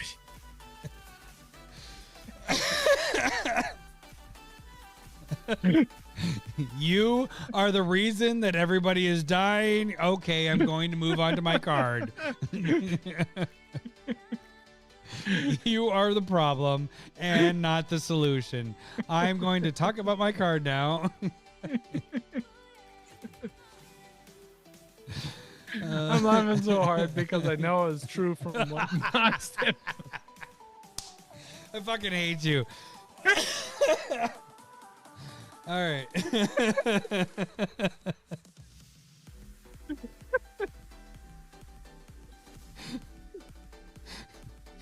So Nuka-Cola, right? Right? It's a cola. Give me at least a minute.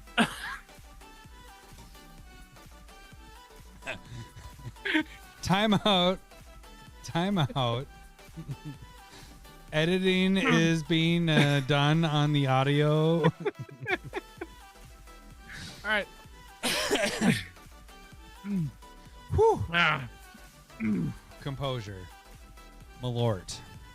All right. Malort. Start over. 3 mana artifact. One. I don't want to start over. Let's. All right. Pay 1. Tap it. Create a food token.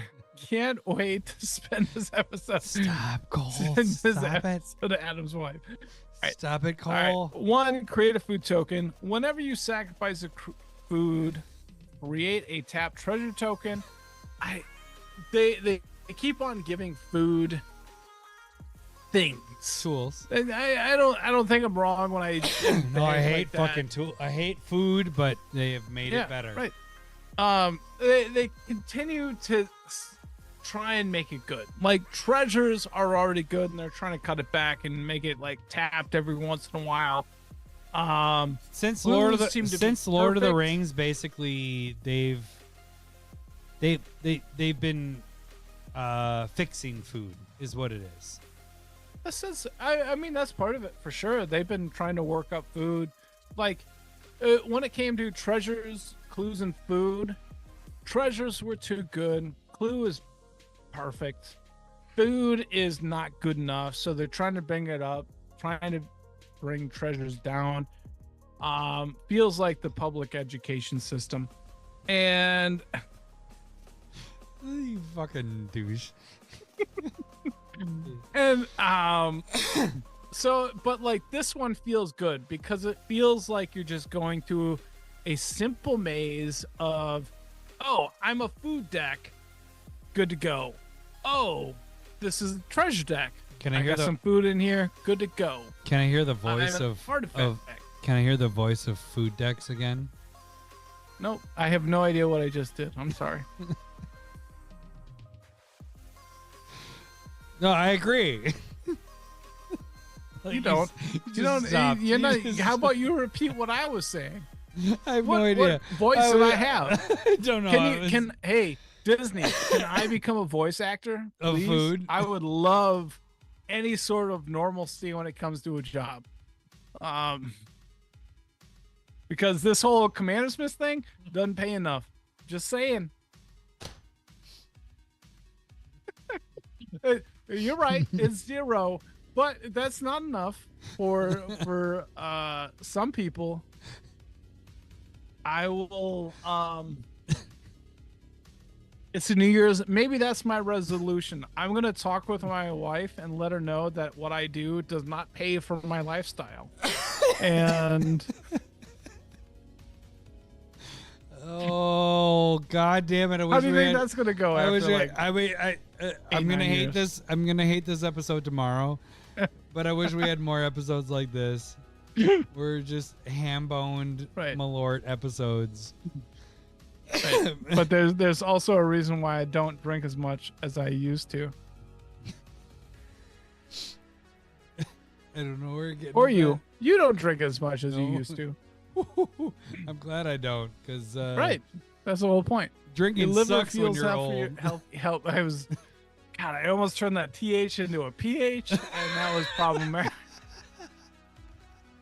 All right, let me get to my number one. Hey, I like Nuka-Cola because I had thought about that one being on there. That's my Did 2 you? cents. That was on there. It was It was a potential. I don't know. Fuck.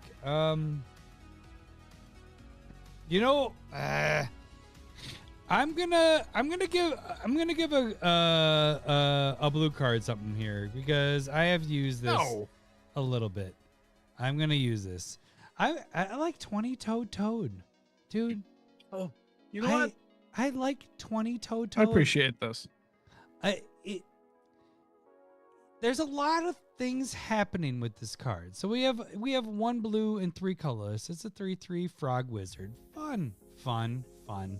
We have Bloomburrow again. We both talked about Bloomburrow's a set that Lowery was like, hey, that's a set that I like, and I agree.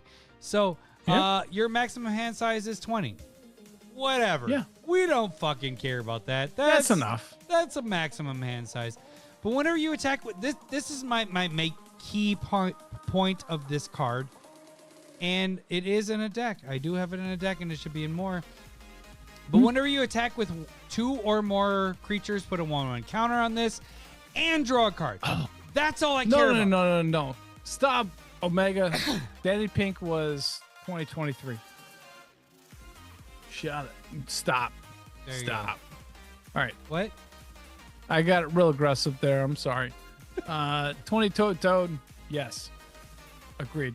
So I like that there's 2 but points okay, of winning. let's get the last part, which really doesn't matter. It's part of that, secret layer. But whenever it attacks, you win the game if there are 20 or more token counters on it, or if you have 20 or more cards in your hand. That's not going to happen. That's not what I'm more focused about that middle one. I mean, come on. I mean, it is, but the reason why I like draw this card part that doesn't. what? No. Who cares? Or what?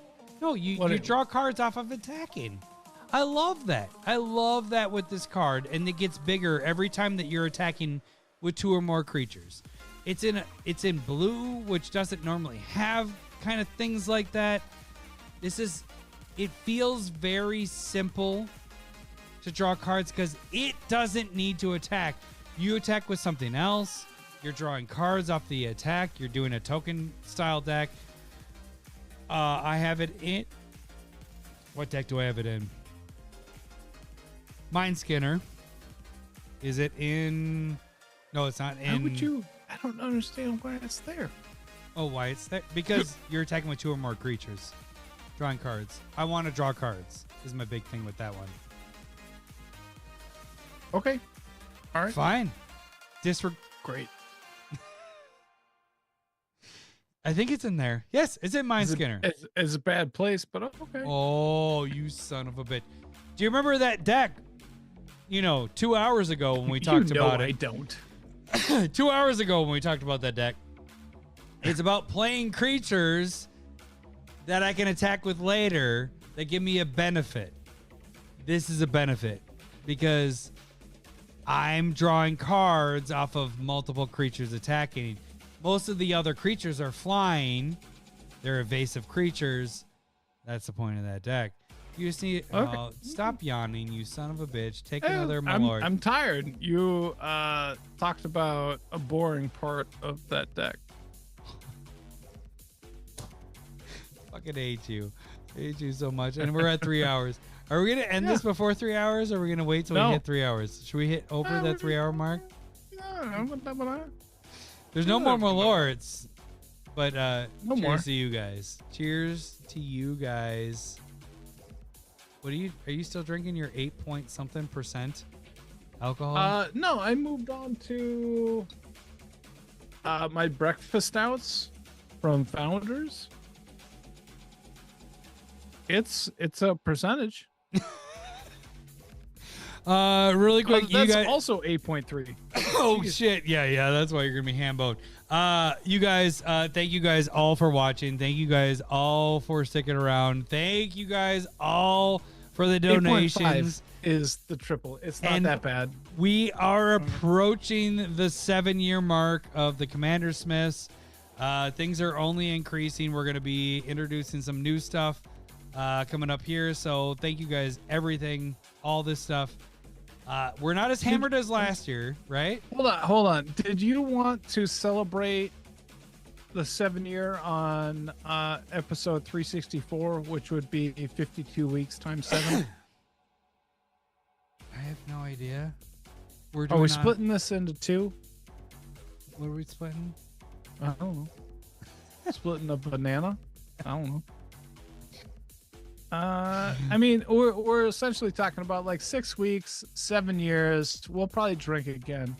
You okay with that? Oh, I'm fine with drinking. Are you good with drinking? Right. That was some Yeah, good Malort in stuff. 6 weeks. Yeah, I'm all right with that. I don't want to like die, but like 6 weeks allows me enough time to recover. Oh, thank you guys so much for the support with everything. Seriously, it's 369. It's crazy that we've been We're together. That we've been doing this for fucking almost 7 years, and really appreciate that. All Tad you guys wants you to do something with my urethra. I don't know what it is, but I'm gonna take a sip to that. No, you're not. Stop. Uncircumcised penises unite. All right, gang. At 3 hours, we just passed it. We hit 3 hours. This is our record-breaking longest episode ever. So thank you guys for all you guys. Informative. And we weren't that hammered that I know how to turn this off. We're gonna be good. We're gonna be good. Oh, so it was a good time. It was a good time. Subscribe. Hey, Mick Fluffy. Thank you for subscribing. That should do it for this week. We will catch you guys, I think, next week, right? Are we talking about Monday? I don't know. We have to talk about that. Maybe we might still be hungover. I don't know. All right, we'll catch you guys next week. Pay attention. Good night. I've Thanks. never said that. Thanks for watching is the big thing. Bye. Sega. I love boobs. I'm talking tatas. You're terrible at this. Boobs. Some bunkers were hot. Yeah. Love That's why we. boobs. Thanks for the memories. 6 years to become okay at this. We're at 7 years. We Give me missed that you, Cole. cheers. Hope you're loving Seattle, buddy. Hey, Meat Force, could you kindly tap the like and subscribe button? Head on over to CommanderSmiths.com and you can get the shirts and mugs you see on the screen and some other stuff. Thank you.